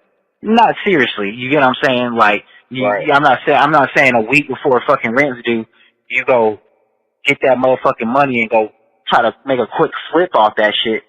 But I'm saying, when you fucking pay that motherfucking payment off, or next time you hustling up some shit, hustle like you is. Like, you know what I'm saying? Like, bro, Like, I'm gonna put myself in this position where, like, because nigga, we've all been in that situation where we've had something and then we fucked the money up and we had to go get it back. Like, I ain't gonna lie, it's not good to doing that, but that motherfucking motivation that you get when you're like, I gotta go get that shit works and that shit's good. So, at the same time, it's a balance. No, I'm not saying fuck your money up, pay your rent, pay your car payment, but shit, man, after you pay your car payment and your rent, you should be like, damn, alright, where can I put some money so I can invest this shit? Where can I, you know what I mean, put this where, because we gonna spend $150 on, you know what I'm saying, some motherfucking LeBrons, you know what I'm saying? We can spend $150 on, hey bro, I'm gonna invest in you right quick, or I'm gonna go and put $150 in a motherfucking bond, or a fucking insurance, you know, a life insurance thing, or something like that. And all you gotta do is just keep doing it. But when people don't know the avenues, and they don't know those routes, they're always gonna go back to that, well, shit, bro. This motherfucking job I know this is for sure. Because everybody is here for sure money. Like, that's what they want. You know what I'm saying? Like, they don't have time to be like, well, that what if? Like, you know what I'm saying? Like, maybe I gotta invest and then maybe hopefully this shit will come back. People don't want to do that because But you gotta think. I'm sorry, I ain't even cut you off, but you gotta think about where we've come from. Like, our whole lives we've been told, go to school, get a good job, you know, get good grades, and then you're gonna find you a good job that's gonna take care of you. You know what I mean? Like, that's the standard. You know what I'm saying? And people get caught up in that. People get caught up in trying to get this good job. Like, how many? Like, I mean, I have been out of school probably I graduated in 2017. I've been out 2 years now. I got a degree. You know what I'm saying? Of course, yeah, I had other avenues. Went to the NFL, did all those type of things. Went to Canada, went to Germany. You know, did all that kind of stuff. But now that I'm back in, you know, I'm still waiting on football, but I haven't got a football opportunity yet. I'm still trying to find a job, you know, and I'm not getting a job. You feel me? I'm not getting those type of jobs. So we're going to school for all these years, basically putting yourself in debt to go to school, and then you get out of school and you still can't get a job. You're still in debt. You're still broke because you have to pay off your debt. You know what I'm saying? And then you can't find a job. And then when you do find a job, they're paying you $15 an hour. You know what I'm saying? Like, so that's what I mean by, yeah, it is hard, and that's a cycle. But you have to unlearn all those bad qualities that we learned growing up. Like, you have to want change for yourself. I know people are not just content with waking up and punching a clock every day. And if you are, Kevin, that's the thing though, man. Every day that I'm waking up and going and dealing with these different people that I feel like I'll use old girl from Round Rock, for example. She remembered one of the first things I said to her like a month ago when I was talking to her, right when we first started talking. Mm-hmm. She was like throwing it in my face like, oh, sorry, I want to be normal like you. And I was like, what does that mean? And she was like, you remember you said like you don't like to do normal shit, you don't like to be blah blah. And I was just like, when you're normal, you're going to take that offensive because you're not going to understand what I'm saying. You thinking I'm saying like, oh, I don't want a family, or I don't want to go to a fucking park with my dog or something like that. You know what I mean? The normal shit. I'm not saying that. That's not the point. That's doing whatever you want to do. I'm saying normal. People want to wake up, just like you said, I gotta go get a degree. I gotta go get a job. I gotta go make this money. And they get stuck into a cycle. I don't want to be that normal person because at the end of the day, the only thing I've seen, you can contest to this, bro. Most of the people that end up like that, bro, are fucking miserable when they're dead. When they die, bro, they're miserable as fuck, bro. Exactly, they're broke. And they're miserable. Right.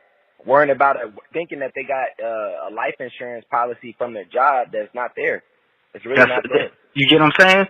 Oh, so I was, this whole time I've been putting in this work and busting my ass for this job that finger fucked me in the ass by saying, yeah, man, it's building up. Yeah, it's working. And they didn't want to tell you fucking 2 years after you fucking started that damn life insurance that they canceled it, or they sold a part of a company that had rights to that shit, and now that, you know, they had to liquidate that, and there's no more life insurance policies, and you've been working at a damn company for 30, 35 years, thinking, well, shit, I got back end, right? I got a back end coming, and you ain't got shit. Right, you about to be broke, and that's the thing, like, and that's where, I mean, that's where that other one comes in the box, where you're in the play, where prison, like, you're being trapped into a box. You're being trapped into what the world feels like you're supposed to do. And that's the cycle that we have to break. You know what I mean? Because at the end of the day, if we don't break that, man, the younger generation is already at a loss right now because of the social media facade anyways. You know what I'm saying? So they're growing up seeing all of this craziness and seeing all these false gods and thinking that's okay, thinking that's the right way to go. But at the end of the day, it's not. It's not. It's exactly what I said. It's a mirage. You know what I'm saying? It's a whole bunch of illusions that people think are the real thing, and it's not. People have all this money. I know a lot of people right now that got a lot of money and they unhappy as hell. Don't talk to their kids, don't do nothing for their nephews and granny and all that type of shit. So at the end of the day, like, what is your purpose? That's what you have to start thinking about. You gotta start thinking about, what is your purpose? Okay, yes. Most parents, okay, man, I gotta work, I gotta put my kids through school, I gotta do all this, I gotta do that. Okay, that's fine. Like, I understand that. You gotta make those sacrifices to, you know what I'm saying, for the greater good of your kids so that they can have an opportunity to break the cycle. I get it. You know what I'm saying? I get it. But don't be so caught up in working that you forget to spend time with your kids. You know what I'm saying? And you know, I'm not gonna put your business out there like that, but you know from firsthand experience how it is to feel with a parent that works all the time and never spends any time with you. You know what I'm saying? Constantly at work, constantly going from the house while you're at the house not knowing when you're gonna eat again. You know what I'm saying? And so it's like, that's the thing. You can get so caught up in working so hard that you forget to have some fun. You forget to enjoy the little things and little things in life. At the end of the day, what people have to realize is these clothes, this car that I'm sitting in right now, your house, your whatever, your food, all that, it's not going with you.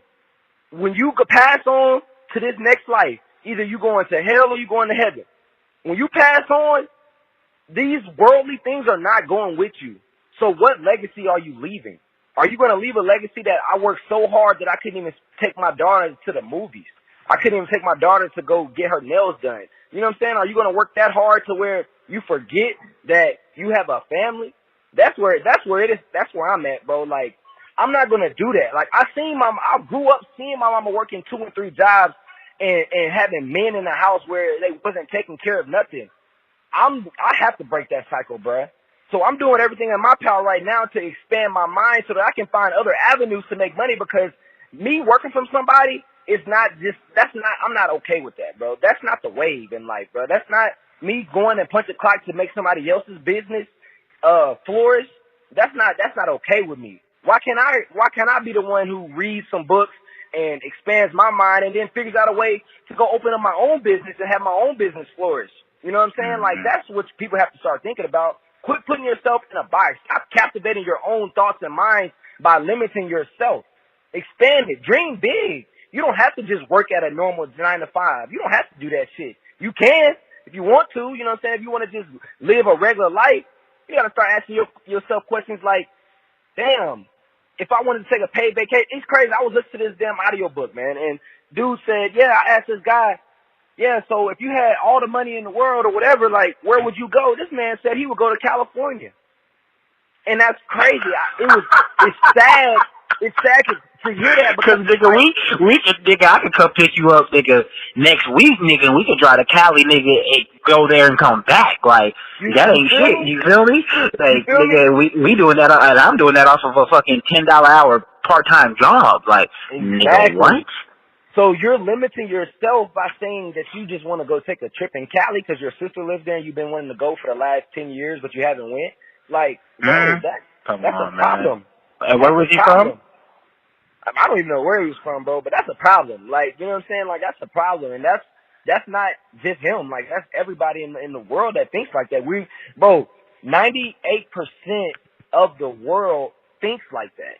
98%. Let me get a job. Let me go work a 9 to 5. There's only a 2% of America that owns businesses. 2%. Of course, it's hard to own your own business. I'm not saying it's not hard. I don't have my shit, but I'm working towards it. I know it's going to be a hard process. But I'd rather struggle for 2 to 5 years, you know what I'm saying, versus 40 years and still wind up being broke. Work my ass to the bone where I got a damn, can't even walk. I got a hunchback now. I see that all the time. I go to the gym and see all these old men that got hunchbacks from driving trucks and being welders. And I'm not saying nothing's wrong with those jobs, but I'm just saying you made all these sacrifices, and at the end of the day, the only sacrifice that's really apparent is your body. Because, yeah, you still broke. You know what I'm saying? You're not happy. And at the end of the day, that's what people forget. People think that money Nigga, when I seen that, bro, I don't know where we was, bro. Nigga, when I had a chaperone my motherfucking, I chaperoned my boy's wedding week before 420, nigga, and I never forget when we went to Waterbury at 5 o'clock in the morning seeing that 70, she had to be at least 75, 76, 77, 4 foot 11, fucking, you know what I'm saying, they're bossing her around, like, you know, the other motherfucking employees, like, go over there and sweep, you know what I mean, and then, hey, you got customers at the cashier, and she's like, bro, she can't even walk, hunchback, 78. This lady need to be at motherfucking home baking cookies, making quilts and shit. You feel me? Right. Knitting, but she's got to work at a fucking minimum wage, damn fast food chain ass job, bro. And look, not to mention, she getting paid the same amount of money as a 21-year-old. As a 21-year-old, bro. And that's the reality.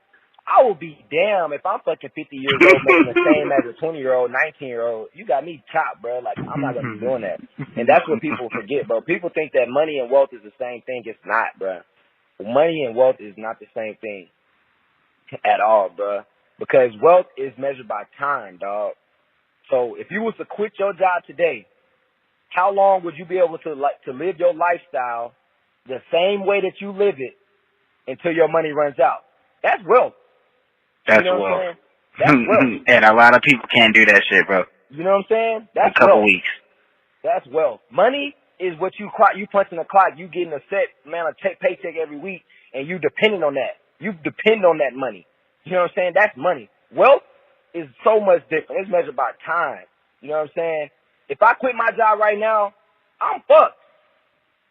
Just being honest, because all I got is money. I ain't got no wealth. I can't go take a trip to Europe and go back to Europe like I just came back from. I can't go back to Europe and just go to Switzerland and Rome and do what I want to do and come back.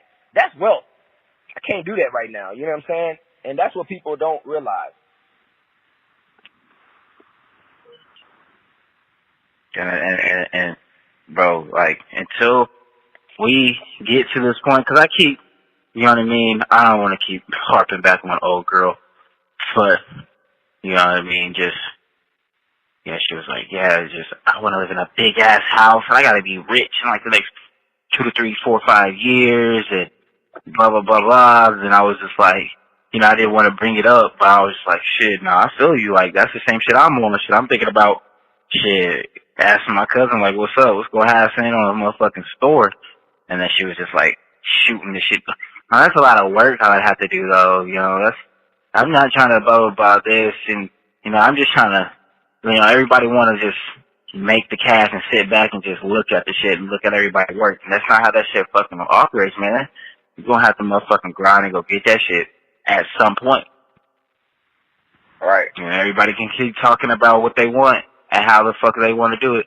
But until we stop what we're doing and go get that shit, we're going to keep sitting here in the same spot doing the same shit and then like everybody else. Because I tell you, Kevin, I'd be damned. I got in a motherfucking argument with a motherfucking old ass fucking driver at work, and I just kept saying that after the argument, like, it's alright, y'all gonna be stuck here. Y'all gonna end up here. I promise you I won't. And I felt so bad because it's like, these people are at the end of their road, and they will be stuck here, bro. They're not leaving West Texas. I'd be damned. I promise you I might end up here in West Texas at the end of it all, But I promise you, it won't be like I won't be a broke. I'm not gonna be a broke West Texian, bro, because there's so much money out here, and everybody broke. I can't have that shit, man. Can't. Bro, that's why I'm about to get this 2 mile going, bro, and about to start back. Start back, but we're about to start I'm about to start, man, doing some little seminars, camps, and some leadership building type of things, like where I just have a seminar, man, and I just talk about ways to go the second mile. You feel me? Like, you're gonna have struggles, and just preaching that, because I feel like people get so caught up in, oh man, this is, you know what I'm saying? They get so caught up in what happens, and I'm not gonna act like I'm perfect, you know what I mean? Because 10 years later, this year makes 10 years that my mom's been gone, you know what I'm saying? In 10 years, I still think about her. I still have my down moments, and I still have those, but at the end of the day, my mindset is shifted. I don't really worry, you know what I mean? Like, right now, I have no money, you know what I'm saying? But I don't worry, because I know that my time is coming right now. Like, I'm going through a season right now. So that's what it is. Just being able to preach that, man, look, man, whatever struggle that you're going through right now, it's up to you. Either you can, it all depends on your mindset, how you view it. If you view it as a hindering type of thing, then that's what it's going to do. It's going to hinder you. But if you view it as what it is, it's a lesson, and you grow from it, then, you know what I'm saying, that's exactly what you do. You just keep rolling. Keep roll with the punches, learn from what you got to learn from, take out of what you got to take out of it, and go about your business. People dwell too much on what happens, and it allows them to be captivated and stuck. And that's what happens. You begin to stay in that standstill. Of course, yeah, you're in that standstill and you're still fully devoted to your cause. Like, and that's great. You know what I'm saying? But you're fully devoted to what, though? You know what I'm saying? Like, your cause, like, you got to start thinking about, what is your cause? What is your why? Why do you wake up every morning to go do what you do?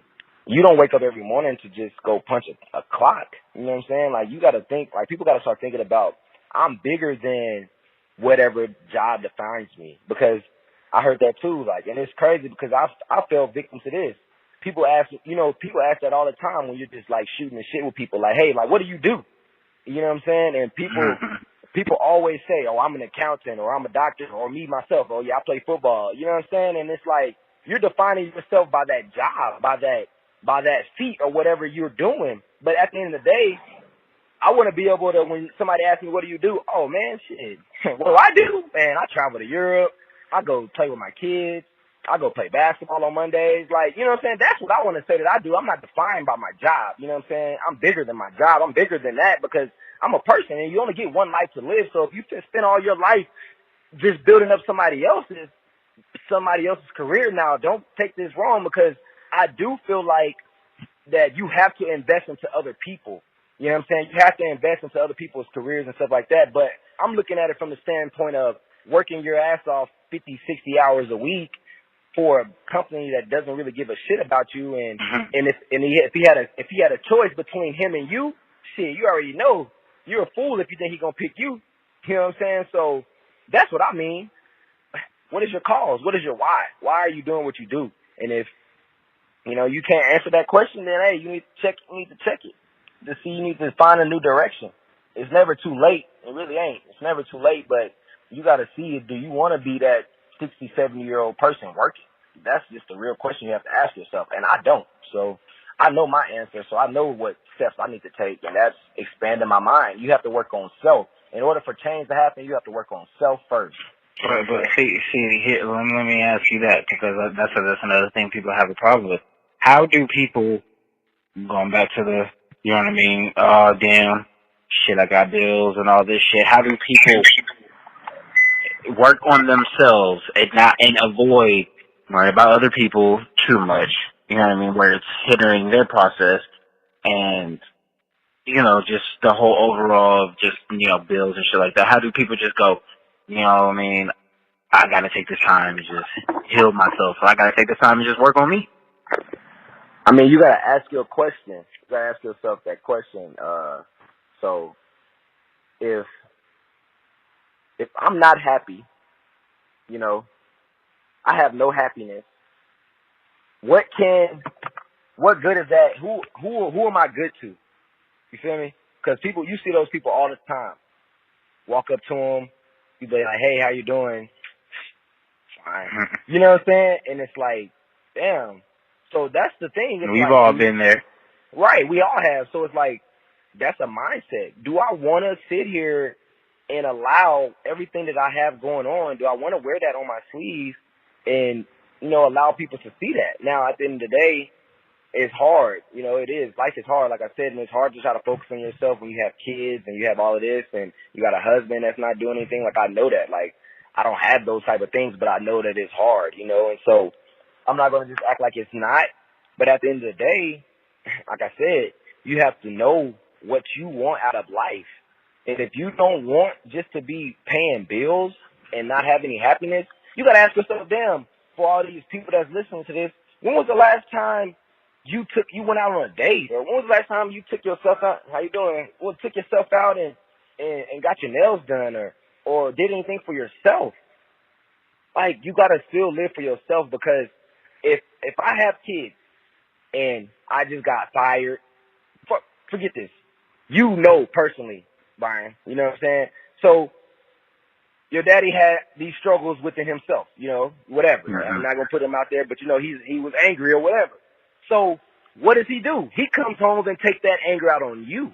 It has nothing to do with you, but you're getting the whole wrath of that whole thing. So at the end of the day, that's not fair to your kids.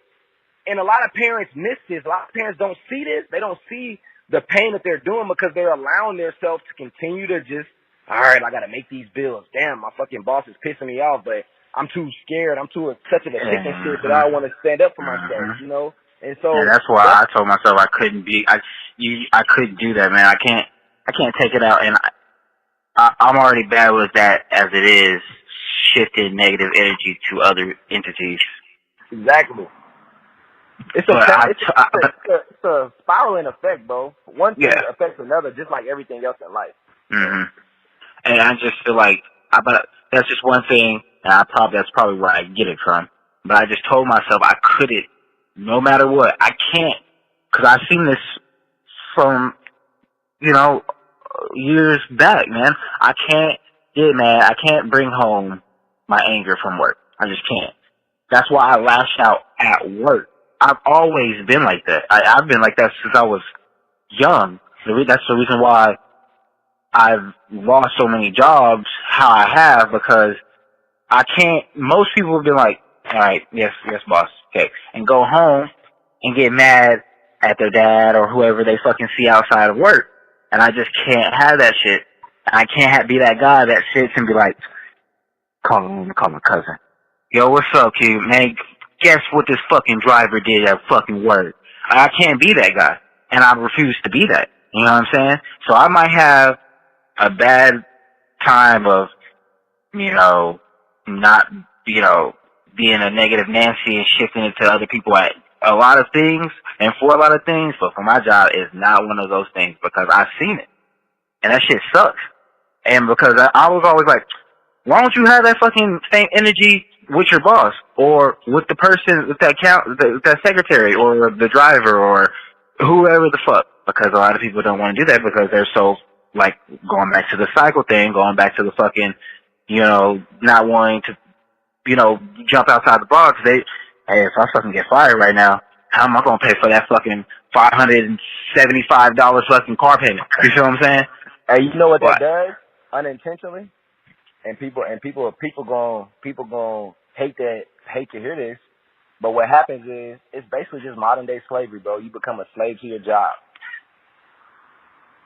You become a slave to other people. You still have your boss pulling your strings like a puppet. You know what I'm saying? You still gotta jump when he say when, do all these damn, oh man, hey, I got this big project for you. I need you to have it done by Thursday. That's slavery. Now you got to work all these 60-hour shifts and overtime and still only get paid your 50K a year or whatever. But really and truly, once they put you on salary, you still getting paid $14 an hour. So, you know what I'm saying? So it's just you're putting yourself in that box, and that's what. And I've never understood that. Somebody say, "Hey, bro, we're gonna come pay you for work, all right? And the most you can make is $50,000. That's salary starting off, right? Is that cool? Like, so how am I supposed to be able to make more money? Like, how the fuck am I supposed to be able to, you know what I mean? Like, go up and down, fluctuate if you're just going to cap me. People don't understand that shit because they hear salary. They hear guaranteed, so they like, fuck it. Right, and that's what I'm saying, and that's all about your perception. Perception is everything, bro. So if you've all you known is this one perception of getting this job, and oh man, $60,000 is a lot of money.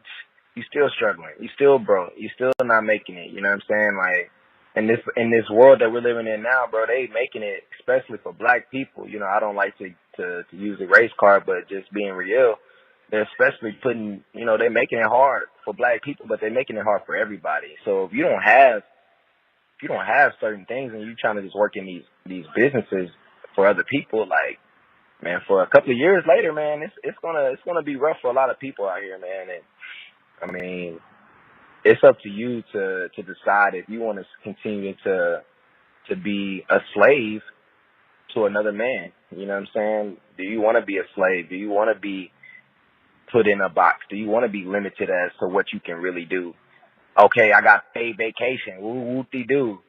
But my vacation that I wanted to take was in the summertime, but I don't get paid vacation until August.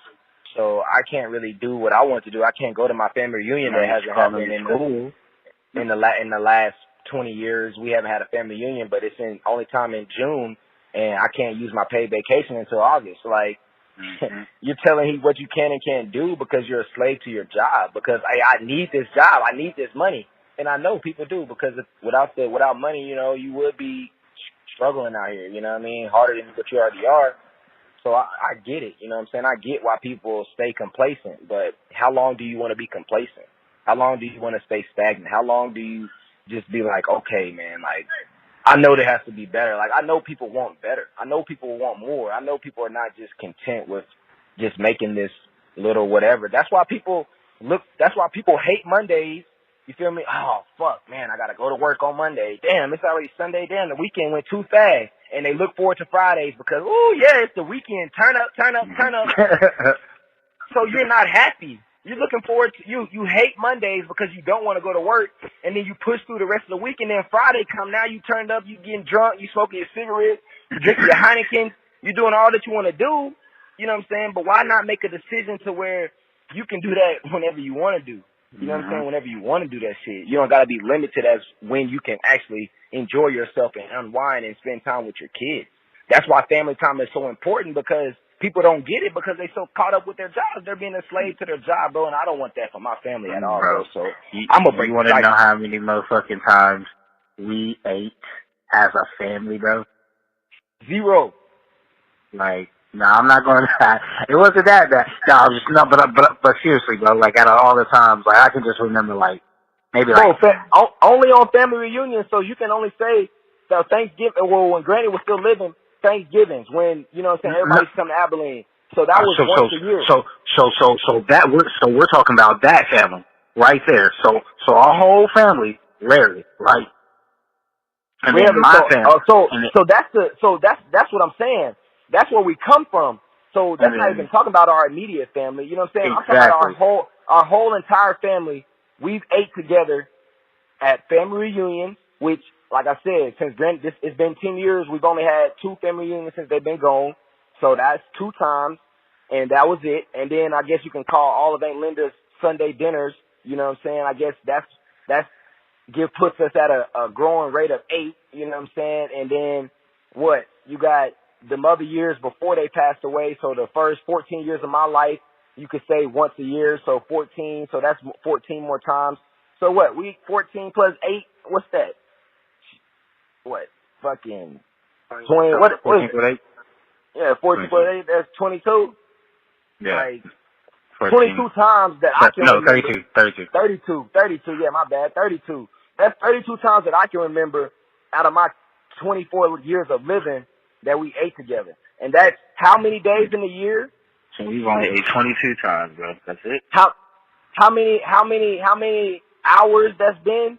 You know what I'm saying? Like, I've already became a professional, because if you're thinking about the 10,000 rule, see, now I'm about to get deep. The 10,000 rule is it takes 10,000 hours to master something. So once you do something for 10,000 hours, you have become a master of that fate. So I've already mastered 10,000 hours of football, and that's a game. I'm talking about family and love, and we've only ate 22, 32 times together in my whole life. Come on now, bro. I'm going to make it to where my kids don't never not, they ain't going to be able to say, damn, yeah, daddy was here every day. Like, hey, we sitting at the table, hey, how was your day today? Susie, how was your day today? Billy, you know what I'm saying? Hey, baby, how was your day today? Like, how was work? Tell me about them people tripping. Like, I want to know about everybody's day, and then I'll tell you about my day. Oh, yeah, my day was good today, too, man. I'm just glad I can see my family now. You know what I mean? Like, that's what I want to be, bro. I want to be at home at night. And this shit's crazy because, like I said, man, the comedian will say, like, I feel confident because I fucking heard, my dad listen to me, and heard over time my motherfucking words started, becoming, fucking, okay, someone's listening to me. Shit confirmed now, you know what I mean? I got a voice type shit compared to someone who doesn't get to fucking express themselves, so they're like, look, I don't even know, bro. Is that right? Yeah, so, they second guess themselves. And right. You have to break shit. That's another reason why you don't find out shit. You know what I mean? When you come to me and most of the time it was I would go to my room, eat, he's in the living room to eat, my mom's in her room to eat. We probably ate less than 5 times. You know what I mean? You can't figure out shit. You can't read their eyes. You can't read their body language. You can't smell their motherfucking clothes, see if the niggas is smoking or shit like that. Like, it's just like, until shit, it's just like, oh. Because a lot of times when you're trying to change something, if you don't catch that shit in the beginning, it's slow. At least for 6, 7, 8, 9 motherfucking months, and you trying to discipline him, like, what the fuck? This is a cycle now. Like, right, it's too late at that point. And people, that's what happens. People wait till it's too late. Can't do that shit, man. Can't. So, this is one of those things, man. People are gonna have to really start stepping their game up, not only just job-wise, mentally, just as a family, just as a whole, type shit. It's just like, you know what I mean. I was just like, damn. That's why I'm coming down there next week. Because it's just like, it just takes, it's sad to say, because, we've always been real cool. We've always been real close, you know what I mean, whatnot. But it just sucks to be like, damn, this nigga's all the way in Germany just to realize, like, you know what I mean, type shit. So, like, you gotta start giving people their flowers while they're here. We gotta start, you know what I mean, embracing this family motherfucking dynamic that we have. Because if not, bro, we're gonna be fucked, man. Like, and we can't, we got people steady, steady getting locked up, steady getting motherfucking, you know what I'm saying? Like, we're not trying to paint our family like, you know damn well our family is far from motherfucking bad, you know what I mean, type shit. But if we keep motherfucking getting out the motherfucking wheel, man, you already know what's up. Bro, that's the thing, bro. I heard something, bro. You got to start digging your well before you're thirsty. And I just feel like that was just so real, bro. Because it's true, bro. Like, you can't wait for bad to happen. That's how I took it, too. Like, you can't wait for bad to happen to try to be like, all right, let me try to rekindle. You know what I'm saying? Like you said, you got to praise people while they're here, man. Praise people while they're here.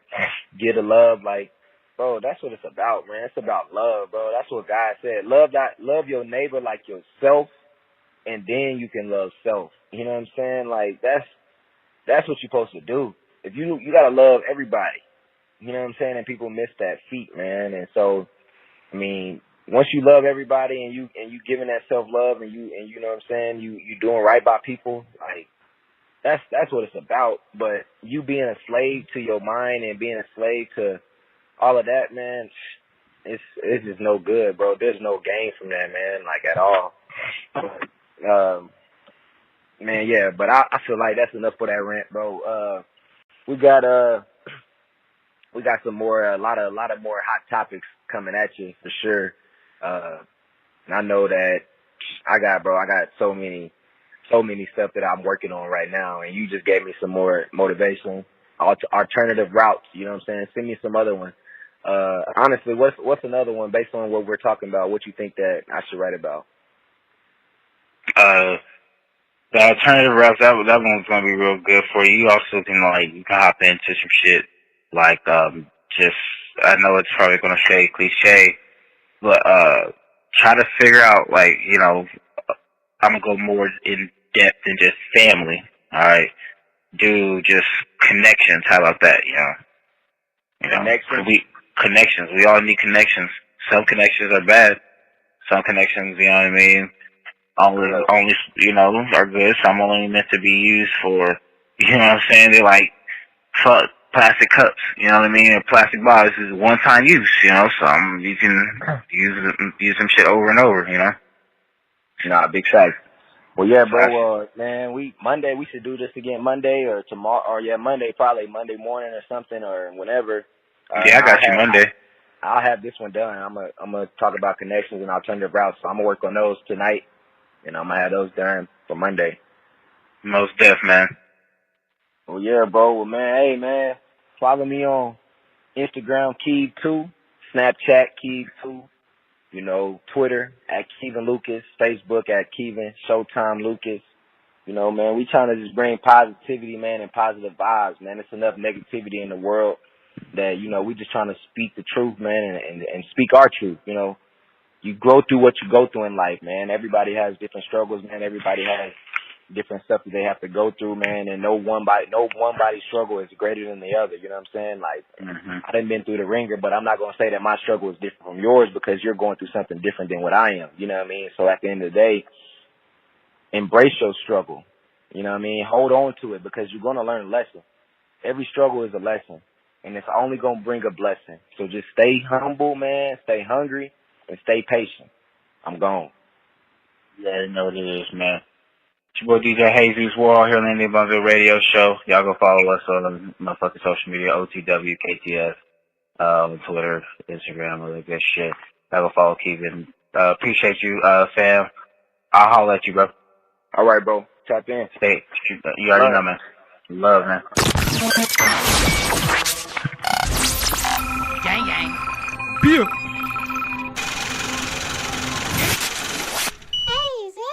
This interview was recorded September the 14th, 2019. This interview should not be copied, distributed, published, or reproduced in whole or any part unless the proper authorization has been approved from the NittyBumVille Radio Show. The statements and views in this episode are non-affiliated with the OTW, KTF, or the NittyBumVille Radio Show in any way. Which means to those who get booty hurt over anything you hear, I or my team is not liable, okay? Okay. All sponsors are non-affiliated except for the ones that are affiliated. So please, don't be in my email talking that shit. Thank you. I mean, yeah, you can stop it. I wasn't saying stop it for you to stop it. I was saying it because...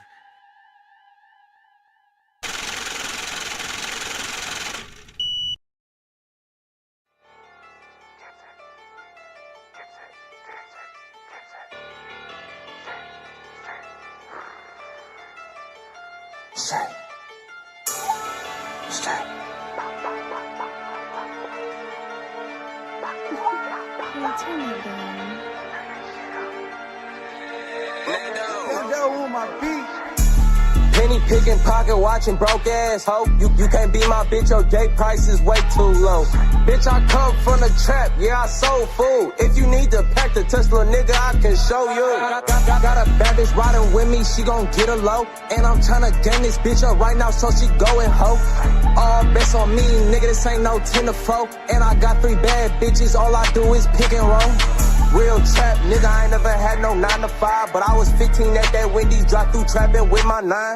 I was 16 with a 16, now I'm a 16. Aldo, delay. No. Cool Icy Hot Lidocaine. Nuevo Icy Hot Lidocaína penetra rápidamente para insensibilizar los nervios afectados con la más potente lidocaína disponible. Delay, no Aldolor. Nuevo Icy Hot Lidocaine. Hola, me llamo Pepe y soy mudo. Te preguntarás por qué estoy hablando. Yo salgo a la calle todos los días con esta grabadora. Y le pido a la gente que grabe sus voces para poder comunicarme. Mozo, un par de cerveza, por favor. porfa, ¿cuánto me cobras el jockey? Siempre me cobran 5, alucina. Se cayó un ángel. Señora, una gaseosa y un alfajor. Un par de cervezas, pues. Hace rato te estoy pidiendo. Escuchar lo que quiero decir me hace sentir que soy normal y me gusta. Por eso necesito una pila que dure bastante. Duracell, la pila alcalina que dura hasta 8 veces más que las demás.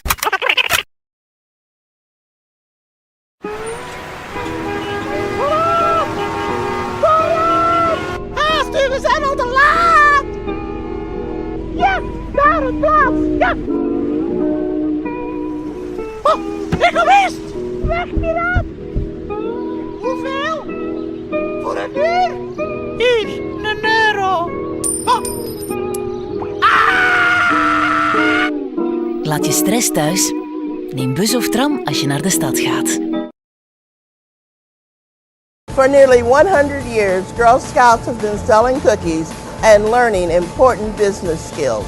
Buy your favorite today and help girls do great things. Order an extra box for Operation Cookie Drop at girlscoutsindiana.org.